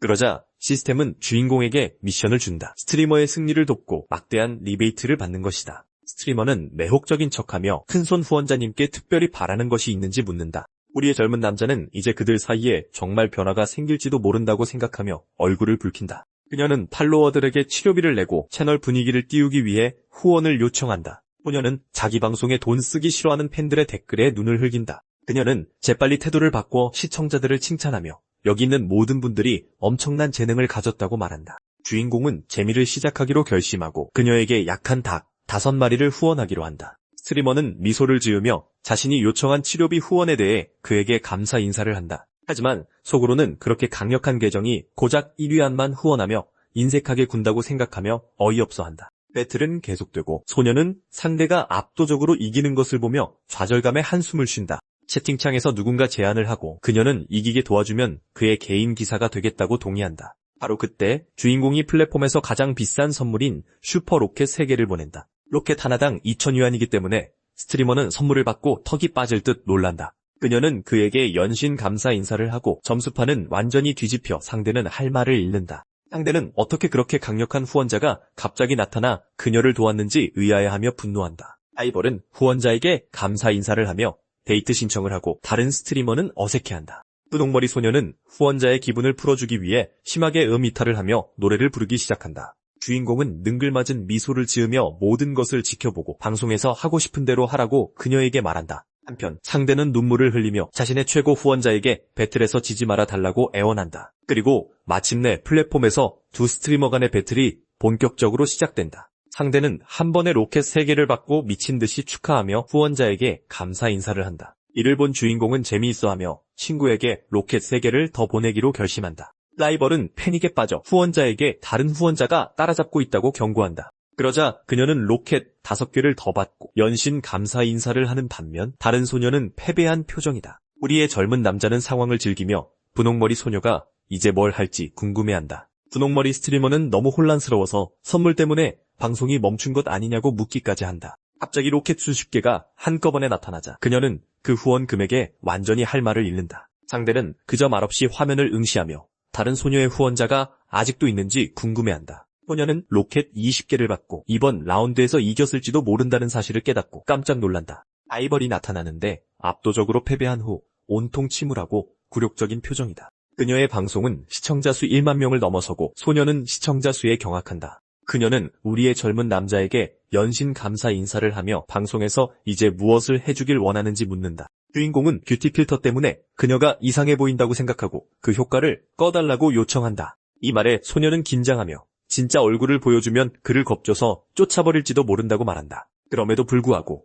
그녀는 필터를 끄기로 결심하며 뒤따를 악플에 이미 대비한다. 그녀가 효과를 끄자 모두가 그녀의 진짜 미모에 충격을 받고 채팅창은 칭찬으로 도배된다. 그녀는 예상했던 악플 대신 팬과 칭찬을 받자 놀란다. 그래서 그녀는 다음 달에도 방송을 계속할 수 있도록 한 라운드만 더 이기게 도와달라고 후원자에게 부탁했다. 그리하여 배틀 2라운드가 시작되고 그녀의 상대는 이제 세일러문의 주인공처럼 금발머리를 한 소녀다. 새로운 라이벌은 자신을 소개하고 다른 소녀의 후원자를 칭찬하며 그가 너무 부럽다고 말한다. 다음으로 금발소녀는 다른 소녀의 후원자에게 자신의 방송으로 오라고 초대하며 추파를 던진다. 배틀이 시작되자 분홍머리 소녀는 후원자에게 지게 두지 말아 달라고 부탁한다. 상대는 후원자에게 비행기 5개와 하트 33개를 받고 그에게 엄청나게 감사 인사를 한다. 우리의 젊은 남자는 그 후원이 약하다고 생각하고 상대 남자를 놀리기 위해 로켓 5개를 보내기로 결심한다. 분홍머리 소녀는 로켓 5개에 대해 감사하며 우리의 젊은 남자는 진정한 신이라고 말한다. 금발 소녀는 완전히 혼란스러워하며 허공으로 사라져버린 후원자를 찾는다. 우리의 젊은 남자의 지원으로 분홍머리 소녀는 쉽게 이벤트의 그랜드 파이널에 진출한다. 결승에서 그녀는 플랫폼의 최대 스트리머 중 한 명인 다이 샤오메이를 만나고 그녀가 인사를 건넨다. 소녀는 상대가 사이트의 3대장 중 한 명이라는 사실에 충격을 받는다. 그녀는 자신에게 재능이 없다고 말하자 라이벌은 후원자들을 위해 간단한 춤으로 시작하기로 결심한다. 상대는 속으로 이미 조사를 마쳤고 미스터리한 후원자가 거의 80만 위안을 썼다는 것을 안다고 생각한다. 그러자 그 여성은 방송 시청자들을 감동시키기 위해 꽤 대담한 춤을 추기 시작한다. 그녀는 분위기를 달구기 위해 마이크 근처에서 관능적인 공연을 계속한다. 2분 후 춤이 끝나고 스트리머는 자신감에 가득 차 카메라에 키스를 날린다. 주인공은 지켜보며 춤을 칭찬하고 라이벌의 방송으로 넘어갈 뻔했다고 말한다. 이를 본 분홍머리 소녀는 슬퍼하며 이제 자기를 버릴 거냐고 묻는다. MC는 미소를 지으며 라이벌이 자신을 오빠라고 부르는 것에 대해 농담하며 만약 그룹 활동이라면 고려해볼 수도 있다고 말한다. 갑자기 암시적인 생각 풍선이 둘이 함께 있는 모습을 보여주고 분홍머리 소녀는 놀란 표정을 짓는다. 그녀는 우리의 젊은 남자가 제안한 그룹 활동 아이디어에 얼굴이 새빨개지며 당황한다. 분홍머리 소녀는 채팅창에서 상대가 이미 80만 위안을 돌파했다고 지적하자 이기기 위해 도움이 필요할 것이라고 생각한다. 그래서 그녀는 주인공에게 자신을 구해달라고 애원하며 그가 보고 싶은 춤은 뭐든지 배우겠다고 약속한다. 하지만 상대가 슈퍼 로켓 9개를 받자 스트리머는 상황을 걱정한다. 소녀는 로켓 2개에 대해 감사하며 그것들이 없었다면 치료비를 낼 수 없었을 거라고 말한다. 주인공은 채팅창이 그녀를 놀리는 것을 보고 자신이 보낸 로켓은 생일 촛불이나 다름없었다며 이 소녀가 비꼬기의 달인이라고 생각한다. 그는 시스템이 자신에게 수백만 위안을 줬다는 것을 기억하고 자신의 은행 계좌로 이 배틀을 쉽게 이길 수 있다고 생각한다. 갑자기 분홍머리 소녀의 방송이 로켓 20개와 함께 멈춘 것처럼 보이고 그녀는 화면이 또 버그가 났는지 궁금해한다. 하지만 그녀는 멈춘 것이 아니라는 것을 깨닫는다. 우리의 남자가 슈퍼 로켓 20개를 더 보내 그녀를 완전히 흥분시켰다. 한편 우리의 남자는 휴대폰으로 모든 것을 지켜보고 있고 채팅창은 역전에 완전히 열광한다. 스트리머는 이것이 신들의 전쟁이며 자신과 같은 필멸자는 그저 쇼를 즐길 뿐이라고 생각하며 감상에 젖는다. 그녀는 후원자에게 경비 지원에 대해 감사하며 감사의 표시로 손으로 하트를 만든다. 그렇게 점수는 완전히 뒤집히고 이제 그녀는 압도적으로 이기고 있으며 채팅창은 스팸을 멈추지 않는다. 상대는 지쳐서 할 말을 잃었다. 그녀는 100만 년이 지나도 이 배틀에서 질 것이라고는 전혀 예상하지 못했다. 휴대폰을 보니 자신의 로켓은 멈췄지만 다른 소녀에게는 멈추지 않고 계속 쏟아지는 것을 깨닫는다. 라이벌 스트리머는 다른 채널에서 150만 위안의 후원을 보고 충격을 받는다. 그녀는 평생 그렇게 많은 돈을 본 적이 없다. 그녀는 후원자들에게 멈추지 말고 계속 후원을 보내달라고 애원한다. 하지만 그녀의 최고 후원자 중 한 명이 다음을 기약하는 것이 낫다며 배틀을 포기하자 그녀는 완전히 망연자실한다. 주인공은 로켓 2개를 더 보내며 승리를 선언하고 배틀은 마침내 끝이 난다. 분홍머리 소녀는 승리를 축하하고 채팅창은 그녀를 도와준 미스터리한 후원자에 대한 이야기로 떠들썩해진다. 그러자 그녀는 승리에 너무 감동하여 모든 것에 대한 감사의 의미로 깊이 허리 숙여 인사한다. 그녀는 그에게 연락처를 주며 후원자를 기쁘게 하기 위해 무엇이든 배우겠다고 약속한다. 그는 제안을 거절하지만 그녀는 그의 기사가 되겠다고 고집한다. 그래서 우리의 젊은 남자는 동의하고 그녀에게 만날 장소를 알려준다. 바로 그때 채팅창에서 주인공이 자동차 쇼에 그 남자라는 것을 알아보고 그의 비밀이 드러난다. 스트리머는 미스터리한 후원자의 정체를 알고 충격을 받고 채팅창에서는 그가 페라리를 소유하고 있음을 확인해준다. 그녀는 그가 왜 자신을 도왔는지 궁금해하며 휴대폰을 집어들자 그와의 친밀도가 85로 뛰어오른다. 주인공은 친밀도가 이렇게 높으니 그녀의 제안을 받아들일 수밖에 없다고 생각한다. 시스템은 그의 승리를 축하하며 200만 위안이 넘는 리베이트를 준다. 만족스러운 미소를 지으며 우리의 젊은 남자는 망설임 없이 시스템의 보상을 받는다. 그는 과시하고 그 모든 돈을 쓴 후에도 여전히 수백만 위안의 이익을 남겼다고 회상하며 이기는 것은 너무 쉽다고 속으로 생각한다. 다음날 그는 스트리머로부터 자신의 기사가 되겠다는 메시지를 받고 잠에서 깬다. 주인공은 메시지를 보고 그녀가 정말 부지런하다고 생각한다. 한편 그녀는 너무 불안해서 잠을 못 잤다고 고백하며 그가 언제 답장할지 궁금해한다. 양치질을 하며 그는 클럽에 갈 것이기 때문에 실제로 운전기사가 필요할 것이라고 생각한다. 스트리머는 주인님이 마침내 자신의 메시지에 답장했기 때문에 신나서 축하한다. 그녀는 그날 밤 만남을 위해 최상의 컨디션을 유지하기 위해 잠을 좀 자기로 결심한다. 하지만 젊은 여성은 너무 불안해서 잠들지 못하고 나중을 위해 억지로 쉬어야만 한다. 저녁 8시 그는 그녀를 만나 왜 이렇게 일찍 왔는지 묻고 그녀는 그것이 자신의 의무라고 답한다. 그녀는 그에게 클럽에 대해 이야기하고 그는 그곳을 확인하러 데려다 달라고 부탁한다. 그곳에 도착하자 두 여자가 주인공이 얼마나 잘생겼는지 시계가 비싸 보이는지에 대해 이야기한다. 우리 MC는 역시 짱이니까. 행사장 안에서 많은 소녀들이 그를 훑어보고 있고 그중 한 명은 그에게 작업을 걸겠다고 말한다.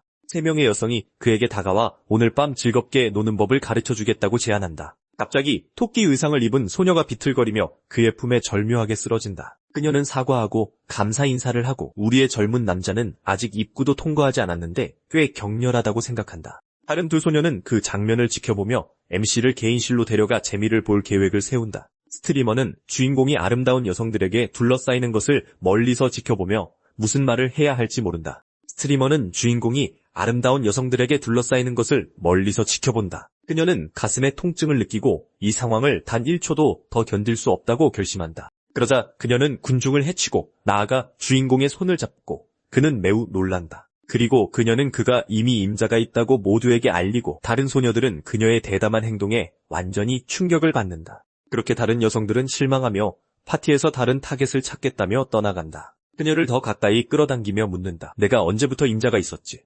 소녀는 완전히 당황한다. 그녀는 그가 거절하지 못하는 것을 보고 그가 이상한 생각을 하지 않도록 돕고 싶었다고 설명한다. 주인공은 그녀에게 고맙다고 하지만 다음번에는 그럴 필요가 없으며 혼자서도 잘하고 있었다고 말한다. 그 순간 그의 친구가 나타나 입구에서 군중에게 놀라지 않았냐고 묻는다. 그의 친구는 처음 왔을 때는 이렇게 정신없지 않았다며 농담하고 함께 있는 아름다운 여성이 누구인지 묻는다. 그는 그녀를 자신의 기사라고 소개하고 친구는 그녀가 파티에 합류해도 문제없다고 말한다. 지인은 그들 3명이 신나게 놀 것이며 그들의 밤을 위해 모든 것이 이미 준비되었다고 말한다. 소녀는 이 모든 상황에 할 말을 잃고 얼굴이 새빨갛게 달아오른다. 일행은 파티에 들어가고 주인공은 조명과 춤추는 사람들로 가득 찬 메인 룸을 거닌다. 갑자기 한 여성이 장도련님을 부르고 일행은 누구인지 보려고 멈춘다. 그를 맞이하는 것은 한 무리의 여성들이었고 모두 그를 장도련님이라고 불렀다. 미소를 지으며 그는 손을 흔들어 답하고 파티 준비가 그들의 밤샘 놀이에 완벽하다고 말한다.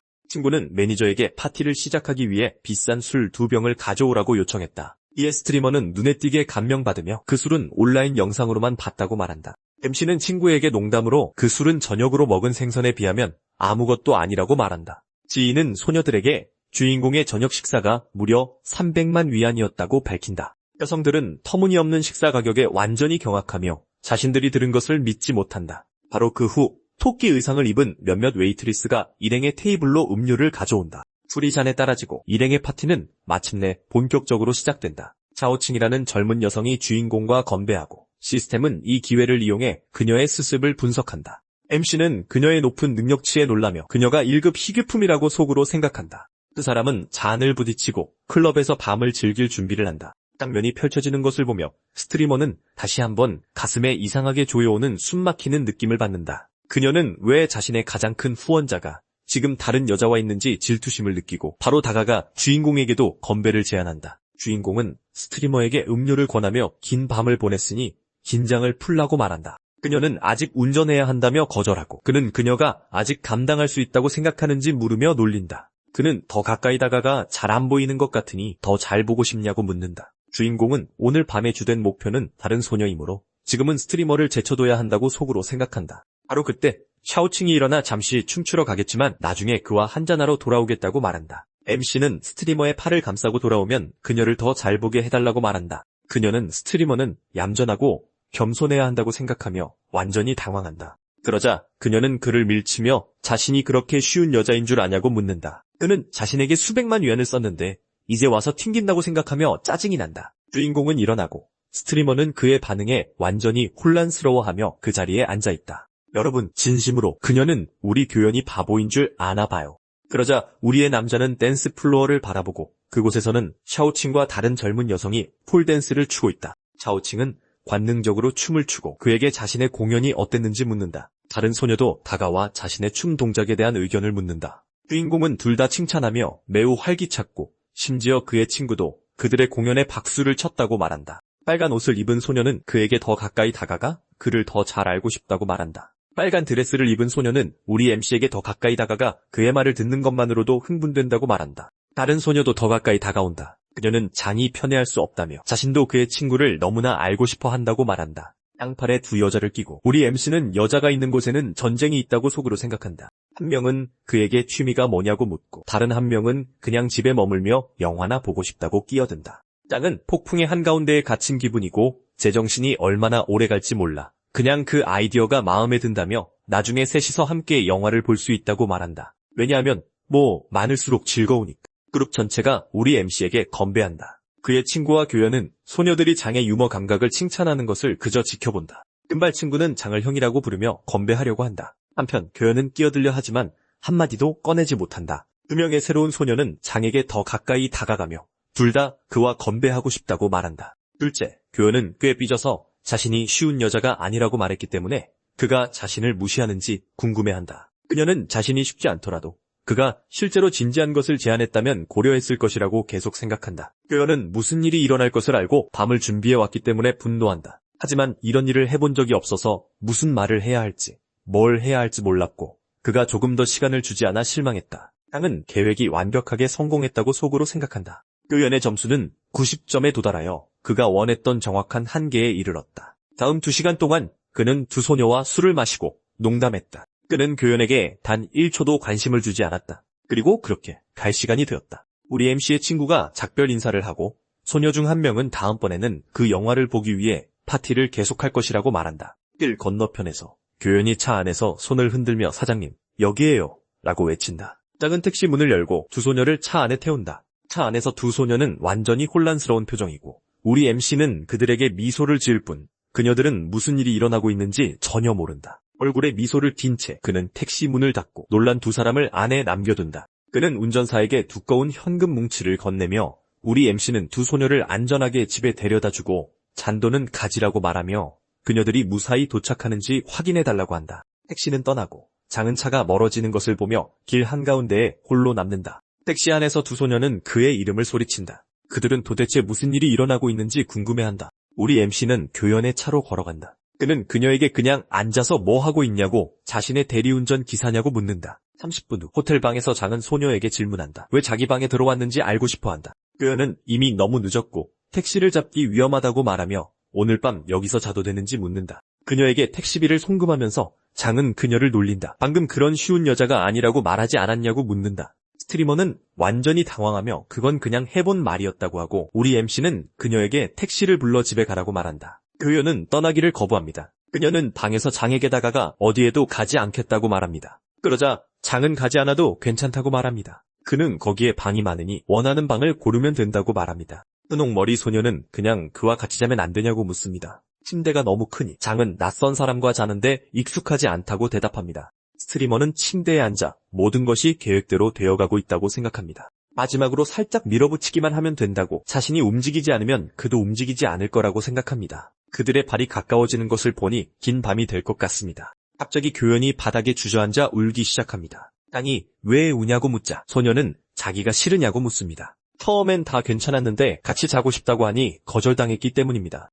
우리 주인공은 사생활 수치가 0인 것도 단점이 있다고 생각합니다. 남녀 사이에 이런 일은 정말 이해할 수가 없습니다. 그는 그녀에게 잊어버리고 가까이 오라고 말하지만 일단 울음을 그치라고 합니다. 다음 순간 두 사람은 아주 가까워져 특별한 순간을 공유합니다. 30초 후 상황은 더욱 격렬해집니다. 그의 손을 잡고 꾀연은 자신의 감정을 고백합니다. 그녀는 장첸을 진심으로 좋아한다고 말합니다. 이야기는 그가 방송에서 자신의 미스터리한 후원자였던 딩아이 선전이라는 것을 알게 된 순간 그에게 반했다고 설명합니다. 그녀는 가장 힘든 순간에 백마탄 왕자님이 나타나 구해주는 것을 꿈꾸지 않는 여자가 어디 있겠냐고 생각합니다. 눈물을 글썽이며 스트리머는 다시 한번 자신의 감정을 고백합니다. 우리 주인공은 그녀를 꽉 껴안습니다. 장은 그녀를 품에 안아듭니다. 그는 알겠다고 쫓아내지 않을 테니 오늘 밤은 여기서 지내라고 말합니다. 스트리머는 침대에 눕습니다. 다음에 일어날 일에 대해 준비가 된 모습입니다. 그러자 우리 주인공은 그녀에게 다가가고 두 사람은 모든 사랑을 나누기 시작합니다.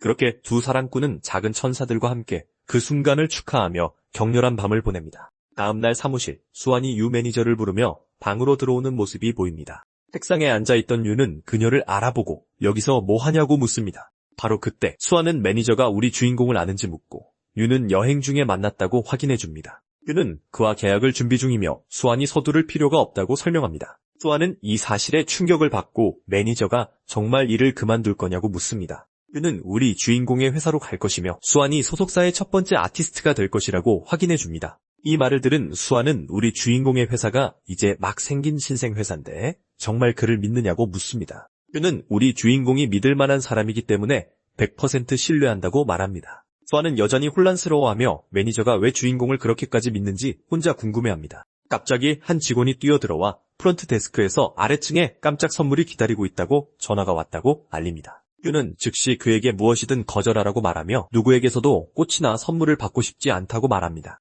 하지만 남자는 선물이 차이고 이미 완납되었기 때문에 거절할 수 없다고 설명합니다. 그 여자는 그 소식에 깜짝 놀라고 수완은 내려가서 확인해보자고 제안합니다. 아래층에 도착하자 사방에 색종이가 날리는 축하 행사가 그들을 맞이합니다. 한 판매 사원이 유에게 앞으로 나와 그녀를 위해 준비된 특별한 선물의 베일을 벗겨달라고 요청합니다. 판매사원은 선물을 공개하는데 그것은 고급스러운 핑크색 스포츠카입니다. 또한은 그 차에 감탄하며 유가 그런 멋진 선물을 받다니 정말 운이 좋다고 말합니다. 그 순간 직원들은 매니저의 새 남자친구와 10,000,000위안짜리 차에 대해 수군거리기 시작합니다. 판매사원은 새 차의 열쇠를 매니저에게 건네고 그녀는 완전히 만족하며 미소를 짓습니다. 그녀는 누가 선물을 보냈는지 묻고 여자는 우리 주인공이 그녀의 마음을 얻으려고 보낸 것이라고 밝힙니다. 유는 어떤 남자도 자신에게 이렇게 잘해준 적이 없었다고 생각하며 감정이 벅차오르고 그녀의 호감도는 99로 뛰어오릅니다. 우리 주인공에게 돌아와 시스템은 그녀의 호감도를 알리고 특별 보상 패키지를 줍니다. 화면에는 최대 5억까지 환급되는 카드와 또 다른 매우 흥미로운 아이템이 표시됩니다. 우리 주인공은 이 새로운 아이템으로 한 번에 여러 여자와 즐거운 시간을 보낼 수 있을 것이라고 상상합니다. 그는 아이템이 훌륭하다고 생각하지만 결과가 그들의 만족도에 달려있으므로 조심해서 사용해야 한다고 생각합니다. 그리고 시스템은 그에게 또 다른 보상으로 관리할 투자회사를 줍니다. 그는 요구사항을 살펴봅니다. 초기 투자금 1,000만, 연간 최소 수익률 10%입니다. 미소를 지으며 그는 새 회사를 시작하기 위해 5억을 투자하기로 결정합니다. 시스템이 모든 것을 확인하고 바로 그때 스트리머 교연이 나타나 자기가 깨웠냐고 묻습니다. 우리 주인공은 그녀를 껴안고 시스템에서 얻은 새 카드를 바로 그녀에게 시험해볼까 생각합니다. 그는 일단 카드를 사용하지 않기로 결정하고 먼저 좀 쉬는 게 낫겠다고 말합니다. 1시간 후 그들은 아침을 먹고 있고 소녀는 그에게 자기 방송에 후원 좀 그만하라고 부탁합니다. 그녀는 플랫폼이 70%를 떼어가고 그가 자신에게 너무 많은 돈을 썼다고 설명합니다. 우리 주인공은 그럼 돈을 그냥 직접 보내주는 게 더 좋겠냐고 묻습니다. 소녀는 그의 대답에 너무 놀라 마시던 것을 테이블에 다 뿜어버립니다. 당황하며 그녀는 그가 250만 위안을 썼고 그가 그렇게 많이 쓰는 것에 대해 미안한 마음이 든다고 말합니다. 호텔 매니저는 대화를 엿듣고 우리 주인공이 방송에 쓴 금액에 감명받습니다. 우리 주인공은 걱정하지 말라고 하고 그녀는 계속 방송을 해도 되냐고 묻습니다. 그는 그녀를 믿으며 괜찮기만 하다면 하고 싶은 건 뭐든지 해도 된다고 대답합니다. 기뻐하며 교연은 콘텐츠를 요리와 온라인에서 재미있는 것 찾기로 바꾸기로 결심합니다. 그는 그녀가 좋아하는 것을 하라고 격려하고 다른 스트리머가 또 괴롭히면 알려달라고 말합니다. 매니저가 다가오자 그는 호텔 숙박을 2달 더 연장해달라고 요청합니다. 그러자 우리 주인공은 새로 연장된 숙박비를 지불하기 위해 신용카드를 꺼냅니다. 매니저는 충격을 받고 정말 그렇게 오랫동안 시내에 머물러야 하냐고 묻습니다. 이에 교연은 그에게 하루 숙박비가 80이 아니라 8만이라고 상기시켜줍니다. 찍 웃으며 우리 주인공은 그녀가 손님을 돌려보낸다는 걸 사장이 들으면 별로 좋아하지 않을 거라고 말합니다. 매니저는 실제로 머물지 않을 거라면 2달에 480만 위안을 쓰는 것은 낭비라고 주장합니다. 교연은 딸기를 먹으며 매니저가 우리 주인공을 너무 걱정하는 게 이상하다고 생각합니다. 상황이 궁금해진 우리 주인공은 시스템을 사용해 그녀의 능력치를 확인하기로 결심합니다. 시스템 화면에는 그녀의 미모가 90, 우호도가 80, 사생활이 0이라고 표시됩니다. 주인공은 충격을 받고 왜 그녀의 우호도가 벌써 이렇게 높은지 궁금해합니다. 매니저는 주인공의 표정이 이상했는지 그에게 너무 적극적으로 다가가서 자신을 들킨 건 아닌지 궁금해합니다. 이로 인해 그녀는 주인공 주변의 다른 여자들을 생각하게 되고 약간 불안해지기 시작합니다. 그리고 그의 삶에 이미 다른 2 여자가 있다는 것을 알면서도 그를 알면 알수록 더 강한 끌림을 느낍니다. 우리 주인공의 방에 도착한 그녀는 가정부를 물러나게 하고 그 안의 모든 것을 직접 처리하겠다고 말합니다. 그를 돌보고 싶은 이 충동은 강력한 것 같고 그녀는 그를 위해 무언가를 하고 싶은 충동을 느낍니다. 그녀는 심지어 그 순간 우리 젊은 남자가 자신에게 더 많은 것을 요구한다면 어떻게 할지 궁금해하는 자신을 발견합니다. 한편 주인공은 매니저의 관심을 알아차리고 이 모든 상황이 재미있다고 생각하지만 아무 말도 할 수 없습니다. 그는 그녀에게 걱정 말고 그냥 진행하라고 말합니다. 복잡해지는 것을 싫어하기 때문입니다. 매니저는 요청대로 하겠다고 동의하고 서류 작업을 처리하기 위해 돌아섭니다. 그녀가 떠날 때 동료가 그녀를 발견하고 왜 그렇게 심각하고 걱정스러운 표정을 짓고 있는지 묻습니다. 그러자 매니저는 미소를 지으며 사실 그 손님은 상대하기 매우 쉽고 아무런 문제도 일으키지 않았다고 말합니다. 그녀의 친구는 모두가 그녀를 질투하고 자신은 아마 또 수수료 꼴찌를 할 것이라고 불평합니다. 그녀는 일주일 내내 예약하는 그녀의 손님 같은 큰손을 찾기가 정말 어렵다고 계속해서 한탄합니다. 매니저는 만족스러운 표정으로 미소를 짓고 동료는 낙담하지 말라고 격려합니다. 친구가 더 가까이 다가와 오늘 예약이 끝나니 둘이 기숙사에서 같이 쉴 수 있다고 말합니다. 매니저는 친구의 말을 뿌리치며 손님 문제를 해결하기 위해 총지배인을 찾아가야 한다고 말합니다. 그녀의 동료는 그 소식에 완전히 충격을 받고 그가 정말로 2달 동안 숙박을 연장할 거냐고 묻습니다. 이에 그녀는 수수료가 24만이 될 것이라고 계산하고 도대체 왜 그에게 할인을 해주는지 묻습니다. 황 매니저는 그가 며칠 후에 떠날 것이라고 언급했고 자신이 도와주지 않았다면 마음이 불편했을 것이라고 설명합니다. 찍 웃으며 친구는 일주일 동안 지쳤는지 그리고 그 호텔 손님이 잘생기고 매력적인지 묻습니다. 황의 얼굴이 붉어지자 동료는 그것을 알아채고 돈 많고 잘생겼다니 완전 대박이라고 말합니다. 그러자 친구가 몸을 기울여 S라는 제안을 속삭입니다. 자신이 손님을 돌보고 매니저에게 모든 수수료를 주겠다는 것입니다. 매니저는 그가 수백만 위안을 쓰며 원하는 사람은 누구든 가질 수 있으니 헛된 생각은 버리라고 말하지만 다른 여자는 계속 고집합니다. 그녀는 한숨을 쉬며 우리 젊은 장이 속으로 자신을 정말 어떻게 생각하는지 궁금해합니다. 그녀는 동료에게 나중에 이야기해야 한다고 작별 인사를 합니다. 지금 총지배인을 찾아가야 하기 때문입니다. 총지배인은 그 소식에 매우 흥분하며 이 정도 수준의 손님은 자신이 직접 모셔야 한다고 말합니다. 10분 후 우리 주인공은 청구서가 좀 이상하다고 생각합니다. 하루 8만 위안씩 2달이면 총액이 더 높아야 하기 때문입니다.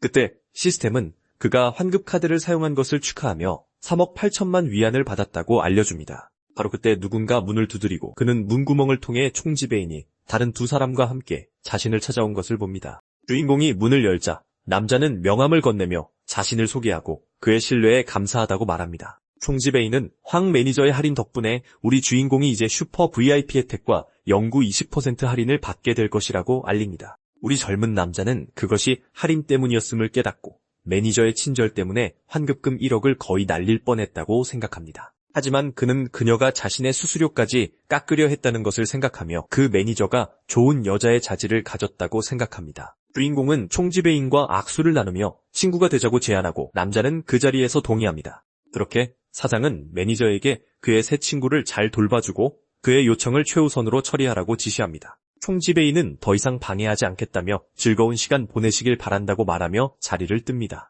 우리 주인공은 작별 인사를 하며 약간 긴장한 듯한 황 매니저를 바라봅니다. 방으로 돌아오자 스트리머는 우리 주인공의 무릎에 뛰어들며 이곳을 절대 떠나고 싶지 않다고 말합니다. 우리 젊은 남자는 할 일이 있지만 그녀가 원한다면 그 없이 혼자 여기 머물러도 된다고 말합니다. 그녀는 친구들이 놀자고 했는데 그와 함께 있기 위해 모든 약속을 취소했다고 불평합니다. 그는 시간이 나자마자 그녀를 찾아오겠다고 위로하고 그녀는 동의하는 듯합니다. 1시간 후 우리 주인공은 떠나다가 밖에서 기다리며 손을 흔들고 있던 유와 마주칩니다. 그녀는 그에게 다가가 감사를 표하며 그의 뺨에 아주 다정한 키스를 합니다. 갑자기 한 남자가 나타나 그녀를 가리키며 소리치고 꽤 공격적인 이름으로 그녀를 부릅니다. 남자는 그녀에게 자기와 결혼하는 게 좋을 거라고 그렇지 않으면 그녀 바로 앞에서 강물에 몸을 던질 거라고 위협합니다. 주인공은 유에게 그 미친 전 약혼자와 이 상황을 이미 해결한 것이 아니었냐고 묻습니다. 그녀는 그 남자가 계속 스토킹하고 심지어 사무실까지 찾아오지만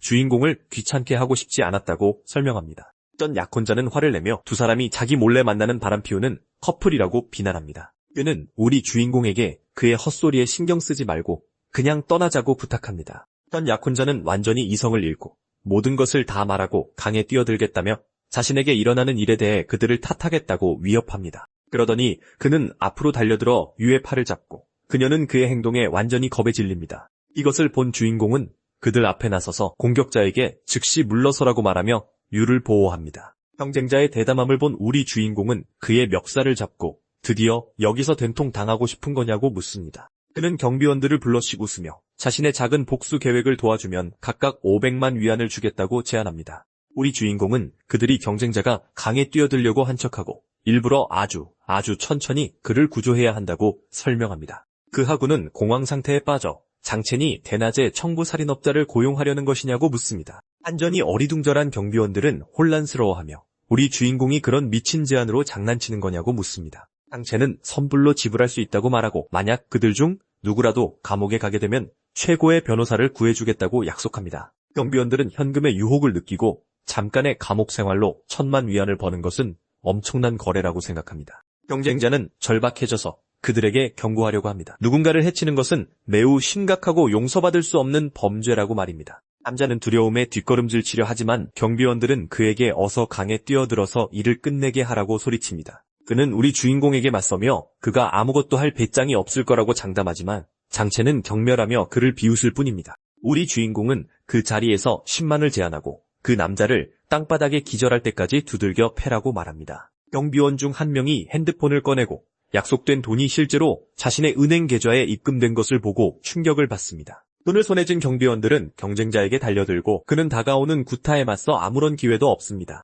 그래서 경비원들은 그 남자를 둘러싸고 때리기 시작하고 우리 주인공은 맨 앞줄에서 모든 쇼를 지켜봅니다. 바로 그때 아름다운 유시시가 나타나 장첸에게 그냥 넘어가라고 싸움을 시작할 가치가 없다고 말합니다. 우리 주인공은 그녀에게 걱정하지 말라고 합니다. 이번에 확실히 정리할 것이기 때문입니다. 5분 후 경비원들은 그에게 감사하며 앞으로 어떤 일이든 자신들의 서비스를 제공하겠다고 합니다. 장첸은 유씨에게 그 정유라는 녀석을 처리할 거라고 말하고 그녀는 그에게 동의합니다. 그 순간 시스템은 우리 주인공의 감정을 감지하고 그에게 사설 경호 회사를 보상으로 줍니다. 그는 감격합니다. 전문팀이 있으면 바보들을 상대하는 것이 더 이상 문제가 되지 않을 것이기 때문입니다. 그래서 우리 주인공은 잔뜩 신이 나서 젊은 여성에게 새 회사를 위한 장소를 좀 둘러보러 가자고 합니다. 여자는 놀라며 그 모든 혼란 후에 정말 그럴 기운이 있냐고 묻습니다. 하지만 그는 하찮은 놈 때문에 자기 계획을 망치게 두지 않을 거라고 대답하고 두 사람은 출발합니다. 곧이어 그들은 거대하고 웅장한 건물인 세계금융센터에 도착합니다. 사무실에 들어서자 그는 이곳이 엔터테인먼트 회사를 시작하기에 완벽한 장소라고 말합니다. 그녀는 동의하며 몇 가지 변경만 하면 바로 운영을 시작할 수 있다고 말합니다.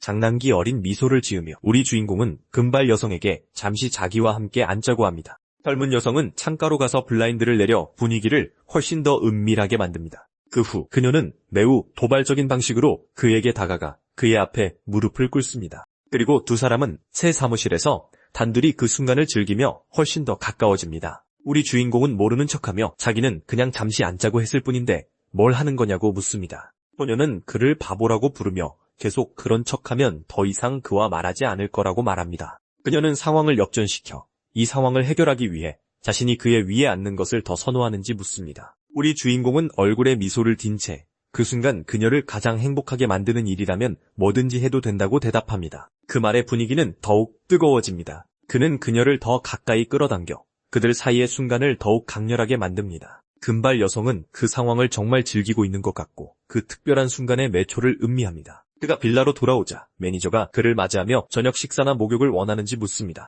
여자는 다른 계획이 있는 듯 우리 주인공에게 전할 특별한 메시지에 대해 생각하고 있습니다. 장첸은 저녁 식사를 먼저 하기로 하고 목욕은 일단 사양하여 매니저를 그의 선택에 약간 놀라게 합니다. 젊은 여성은 약간 실망합니다. 지난번보다 서비스를 더 좋게 만들기 위해 몇 가지 새로운 기술을 준비했기 때문입니다.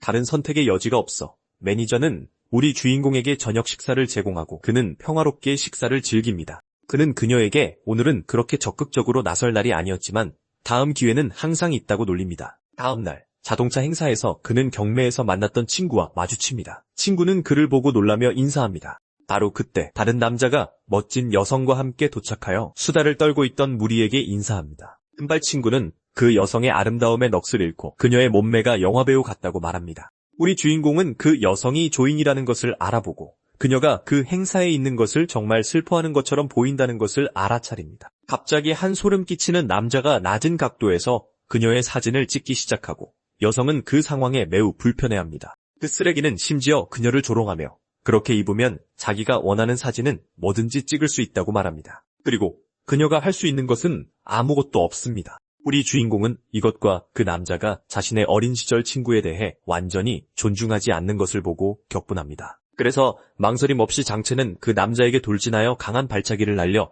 그의 핸드폰을 날려버립니다. 협상 중에 어떤 남자가 차 앞에서 비틀거리다 땅에 부딪히며 자기 촬영을 망쳤다고 소리칩니다. 찍 웃으며 장첸은 그 남자가 그냥 미끄러졌을 뿐이라며 그의 부서진 핸드폰 값을 물어주겠다고 제안합니다. 하지만 공격자는 그 제안을 무시하고 격분하여 일어나 바로 그 자리에서 우리 주인공을 공격할 준비를 합니다. 남자는 망설임 없이 앞으로 달려들어 우리 주인공의 얼굴에 주먹을 날리려고 합니다. 우리 주인공은 미소를 짓습니다. 법에 따르면 그는 이제 폭행으로부터 자신을 방어할 권리가 있기 때문입니다. 그는 공격을 피하고 상대방의 턱에 정확한 한 방을 날립니다. 상대는 그것이 오는 것조차 보지 못했습니다. 경쟁자는 완전히 나가떨어져 땅에 쓰러지고 우리 주인공은 그 위에서 승리자의 모습으로 서 있습니다. 장첸은 매니저에게 돌아서서 경찰에 전화하고 보안 카메라 영상을 저장해달라고 요청합니다. 매니저는 순종하며 필사적으로 전화기로 달려가 보안팀과 경찰을 불러달라고 요청합니다. 우리 주인공의 새 친구들은 그의 펀치를 칭찬하고 그는 이 사건으로 도시에 대한 인상이 나빠졌다고 말합니다. 친구 중 한 명이 자신들은 괜찮은 사람들이고 그 남자의 이상한 취향은 공유하지 않는다고 말합니다. 바로 그때 모델이 다가와 장첸이 괜찮은지 묻고 그는 그녀가 안전한 것이 중요하다고 말합니다. 그의 친구들은 그가 그렇게 화를 낸 것이 당연하다고 말합니다. 이 모든 일이 그녀 때문이었으니까요. 우리 주인공은 그 젊은 여성이 자신의 옛 학교 동창이고 이름은 조잉이라고 설명합니다. 그는 친구들인 왕종과 채나오를 그녀에게 소개하고 그녀는 그들에게 인사합니다. 소녀는 그가 그날 또 차를 보러 왔는지 묻습니다. 우리 주인공은 아버지 선물을 사러 왔다고 말하고 나중에 그녀에게 데이트 신청을 합니다. 그녀는 초대를 수락하고 일이 끝난 후 전화하겠다고 말하고 그는 둘러보기로 결정합니다. 친구가 슈퍼카를 보고 있냐고 묻자 판매원이 즉시 다가온다. 판매원은 가격이 200만 위안이라고 말하고 주인공은 배송에 대해 묻는다. 그거는 전국 배송이 가능하며 차량 등록도 도와준다고 확인해준다. 미소를 지으며 주인공은 간단히 카드를 건네 구매를 완료한다. 장창진은 아버지를 놀라게 해드리기 위해 특별한 배송 행사를 준비해달라고 요청했다. 친구들은 그가 바로 앞에서 슈퍼카를 별거 아니라는 듯 말하는 것에 충격을 받는다. 친구 중 한 명은 주인공이 비싼 차를 여러 대 사다니 사치스럽다고 말한다. 친구는 자신은 차 한 대를 사달라고 빌어야 했는데 주인공은 아버지에게 선물하는 것이라고 말한다. 결제를 마친 후 그는 그녀가 학교에서 가장 예쁜 여학생이었다고 생각하며 함께 떠나자고 부른다. 차 안에서 그는 방학이 끝났으니 이제 학교로 돌아갈 거냐고 묻는다. 그녀는 가족의 파산에 대해 이야기하며 이제 스스로 생계를 꾸리기 위해 일을 해야 한다고 말한다. 그녀는 직접 돈을 버는 것이 더 현실적이기 때문에 소문은 신경 쓰지 않는다고 말한다. 주인공은 그녀처럼 아름다운 여자는 돈 문제로 고생해서는 안 된다고 말하지만 그녀는 아무도 그 방법을 알려주지 않는다고 대답한다. 그녀는 2번이나 도와준 그에게 빚을 졌다고 느끼고 그는 그녀가 차가워 보였지만 실제로는 매우 소탈하다고 생각하며 웃는다. 주인공은 어차피 다 먹는 것뿐이니 상관없다고 말하고 그들은 차를 타고 도시를 질주한다. 그들은 친구들과의 모임을 위해 농가처럼 보이는 식당에 도착한다. 그들이 도착하자 친구들은 그들을 환영하며 준비된 테이블에 앉으라고 권한다. 친구 중 한 명이 다른 남자가 도착하는 것을 보고 누가 그를 파티에 초대했는지 궁금해하며 짜증을 낸다. 그는 그 남자의 이름이 왕샹이며 친구와 사이가 안 좋으니 장창진에게 잘 대해주라고 귓속말을 한다. 왕종이 새로 온 사람에게 인사하는데 그는 특정 별명으로 불리는 걸 싫어하며 두 여자와 함께 왔다. 남자 중 한 명이 친구를 사귀러 온 것이라며 분위기를 진정시키려 하지만 다른 남자는 꽤 화가 난 것 같다. 모두 음식이 가득 차려진 테이블에 앉고 그들 중 한 명이 메인 요리를 칭찬하며 술을 마시기 시작하자고 제안한다. 30분 후 라이벌은 자신에게 큰 이익을 보장해줄 주식 정보를 얻었다고 자랑한다. 한 남자가 도움을 청하자 왕샹은 빌붙는 사람들을 사귀는 대신 친구를 현명하게 선택하라는 설교를 한다. 선호는 라이벌의 말이 자신과 주인공을 겨냥한 노골적인 비난임을 깨닫고 격분한다. 그래서 그는 그 남자에게 맞서며 지금 돈이 그렇게 많으니 2년 전 200만 위안의 빚을 갚으라고 요구한다. 친구는 인내심을 잃고 일어서 싸울 준비를 하며 라이벌이 그 별명으로 불리는 게 뭐 대단한 일이라도 되는 줄 아냐고 따진다. 장창진은 불쾌한 일로 파티를 망치지 말라며 친구를 진정시키려 한다. 라이벌은 방해에 짜증이 나서 술잔을 테이블에 내리치며 누가 말할 자격을 줬냐고 소리친다. 그가 그러자 술이 날아가 여자의 블라우스 전체를 적셔 그녀를 놀라게 한다. 주인공은 그녀를 위로하고 가해자에게 분노에 찬 시선을 보낸다. 테이블에 앉아있던 라이벌은 격분하여 일어서서 왕샹의 문제가 뭐냐고 소리친다. 친구 중 한 명이 그가 소란을 피우러 행사에 온 거냐고 묻는다. 다른 지인은 모두의 태도가 바뀌어 이제 다들 장창진을 편드는구나 하고 속으로 생각한다. 그는 공동의 친구 모임을 위해 온 것이니 소란 피우지 말라고 그 남자에게 경고한다. 금발머리는 모두가 신참을 지켜 세우는 소리에 질려서 화를 내며 테이블을 내리친다. 그 순간 주인공은 모델의 옷을 더럽힌 것에 대해 사과하라고 요구한다. 젊은 여성은 괜찮으니 걱정할 필요 없다고 말하며 상황을 진정시키려 한다. 금발머리는 사과를 거부하고 그를 쓰레기라고 부르며 싸움을 걸려고 한다. 장창진은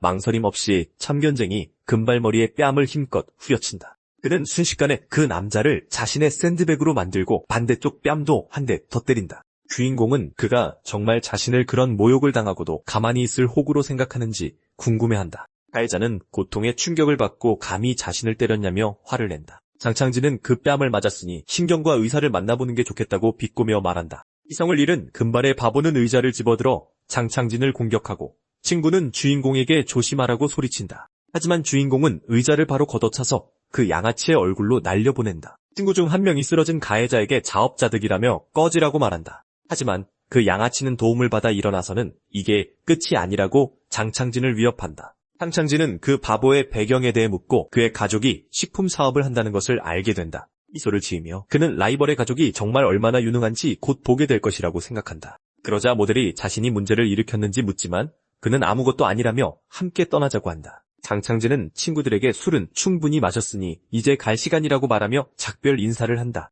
친구들은 일어난 일에 대해 사과하지만 그는 격식 차릴 필요 없다고 말한다. 차에 도착해서 그는 젊은 여성에게 열쇠를 건네며 운전할 줄 아는지 묻는다. 그녀는 자신이 유명한 레이서였다고 농담하며 그를 목적지까지 안전하게 데려다 주겠다고 약속한다. 그녀는 슈퍼카를 운전한 지 오래되었다며 마음껏 달려보고 싶다고 말한다. 그 말과 함께 차는 빠른 속도로 질주하고 그는 그녀가 레이싱을 좋아한다는 사실에 놀란다. 젊은 여성은 가족이 매우 엄격해서 이전에는 경주할 기회가 전혀 없었다고 설명한다. 장창진은 다음 기회에 그녀를 진짜 경주에 데려가겠다고 약속한다. 차에서 내리자 그녀는 그에게 감사하며 그의 모든 도움을 항상 기억할 것이라고 말한다. 하지만 시간이 늦었으니 그도 쉬어야 한다며 그녀는 수줍게 작별 인사를 하고 열쇠를 돌려준다. 그는 그녀가 떠나는 것을 보며 왜 그렇게 갑자기 도망쳤는지 궁금해하며 아마도 부끄러워서일 거라고 추측한다. 하지만 그는 처리해야 할 사업에 집중해야 하므로 그 문제에 연연하지 않기로 결심한다. 그는 시스템이 준 보안팀을 기억하고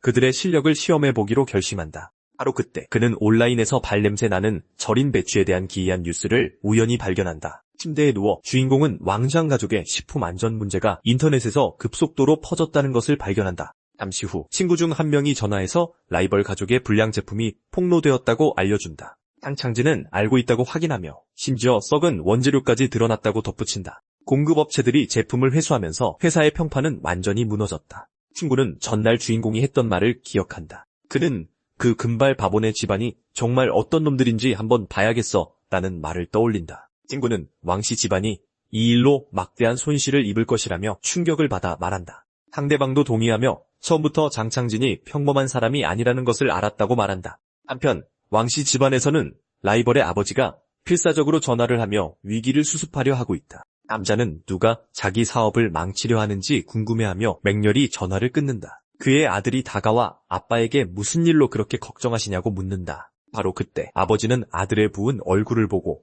또 무슨 사고를 쳤냐고 화를 내며 묻는다. 아들은 거만한 촌놈에게 맞았다며 이미 복수를 계획하고 있다고 설명한다. 그러자 아버지는 아들의 뺨을 때리며 하루 종일 깡패처럼 사고나 치고 다닌다고 꾸짖는다. 갑자기 아버지는 그 싸움이 회사 문제와 관련이 있을 것이라고 의심하며 모든 것을 연결시킨다. 그는 절망에 빠져 회사가 하룻밤 사이에 시장 점유율 40%를 잃었다고 말한다. 한편 라이벌의 아버지는 아들에게 완전히 이성을 잃고 있다. 그는 아들에게 이 난장판을 수습하지 않으면 엄마와 이혼하겠다고 소리친다. 정말 막장 가족 드라마가 따로 없네. 금발 녀석은 사과하는 것이 너무 굴욕적이라고 생각하며 듣기를 거부한다. 그는 실제로 아버지에게 이혼하고 싶으면 하시라며 자기는 거기 안 갈 거라고 말한다. 그의 엄마는 그 대답에 완전히 충격을 받고 도대체 무슨 말을 하는 거냐고 묻는다. 그리고 그녀는 남편에게 돌아서서 평소처럼 돈으로 문제를 해결하자고 제안한다. 그 말에 남자는 더욱 화를 내며 그녀를 어리석다고 부른다. 그는 주인공 때문에 하룻밤 사이에 전 재산이 날아갔다고 밝힌다.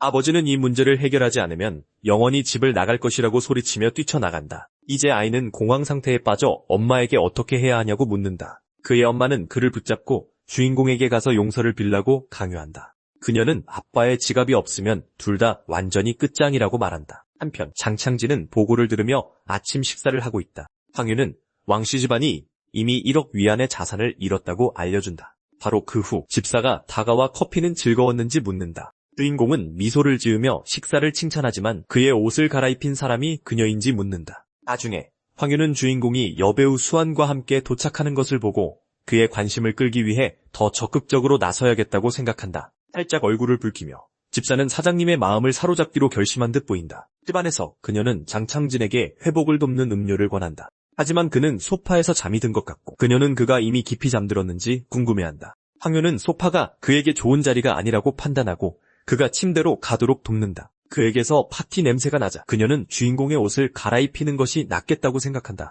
그녀는 이 기회를 이용해 그와 함께 작은 계획을 실행에 옮긴다. 그녀는 영화에서 배운 지식을 좀 써먹을 생각을 한다. 그래서 그날 밤 두 사람 사이의 분위기는 꽤나 격렬해진다. 다음날 아침 그녀는 그의 옷만 갈아입혔을 뿐 아무 일도 없었다고 확인해준다. 하지만 장창진은 방에서 둘이 함께 있는 꿈을 꿨다고 말하며 그녀를 놀린다. 그러자 집사는 오직 그를 위해 배운 새로운 마사지 기술을 시도해보겠다고 제안한다. 바로 그 후 그녀는 시작하기 위해 침대로 가야 한다고 제안한다. 주인공은 미소와 함께 수락하고 그녀가 이끌도록 내버려둔다. 방에서 그녀는 자신의 기술이 괜찮은지 궁금해하며 마사지를 시작한다. 알고 보니 그녀의 의상은 꽤 대담해서 주인공을 완전히 놀라게 한다. 그는 그녀의 자신감에 충격을 받고 평정심을 유지하려고 노력한다. 유혹에도 불구하고 주인공은 모든 의지력을 동원해 평정심을 유지한다. 마침내 집사는 장난스럽게 기분이 어떤지 묻는다. 강창진은 미소를 지으며 그녀의 마사지를 칭찬하고 완벽했다고 말한다. 그 말에 집사는 서비스를 계속하기 위해 자세를 바꿀 것이라고 말한다.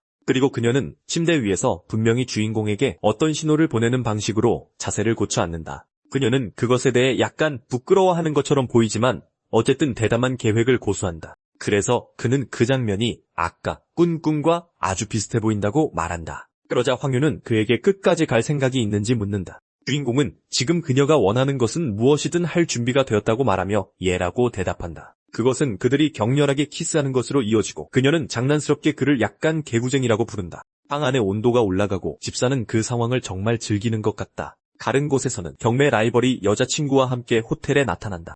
그는 주인공 같은 촌놈에게는 절대 사과할 리가 없다고 생각하고 있다. 하지만 결제할 시간이 되자 그 남자의 신용카드는 기계에서 거부된다. 덥수원은 미안한 표정으로 그에게 결제가 처리되지 않았다고 말한다. 짜증이 난 그는 기계가 고장났다고 생각하고 다른 카드를 건넨다. 직원은 그 카드도 잔액이 부족하다고 알려주고 그는 완전한 공황 상태에 빠진다. 끝말 남자는 새 차의 모든 것을 탕진했다는 것을 기억하며 나락으로 빠져든다. 그는 아버지가 카드를 정지시켰고 이제 자기 이름으로 된 돈이 한 푼도 없다는 것을 깨닫는다. 그래서 그는 데이트 상대에게 돌아서서 방값을 내달라고 부탁한다. 그는 나중에 돈을 계좌 이체로 돌려주겠다고 약속한다. 하지만 여자는 이 모든 난장판에 격분하여 그의 손을 뿌리친다. 그녀는 그가 자신을 속이기 위해 부자 행세를 하려던 빈털터리 패배자라고 비난한다. 그 상황에 직면한 라이벌은 로비 한가운데서 완전히 충격을 받고 할 말을 잃은 채 서 있다.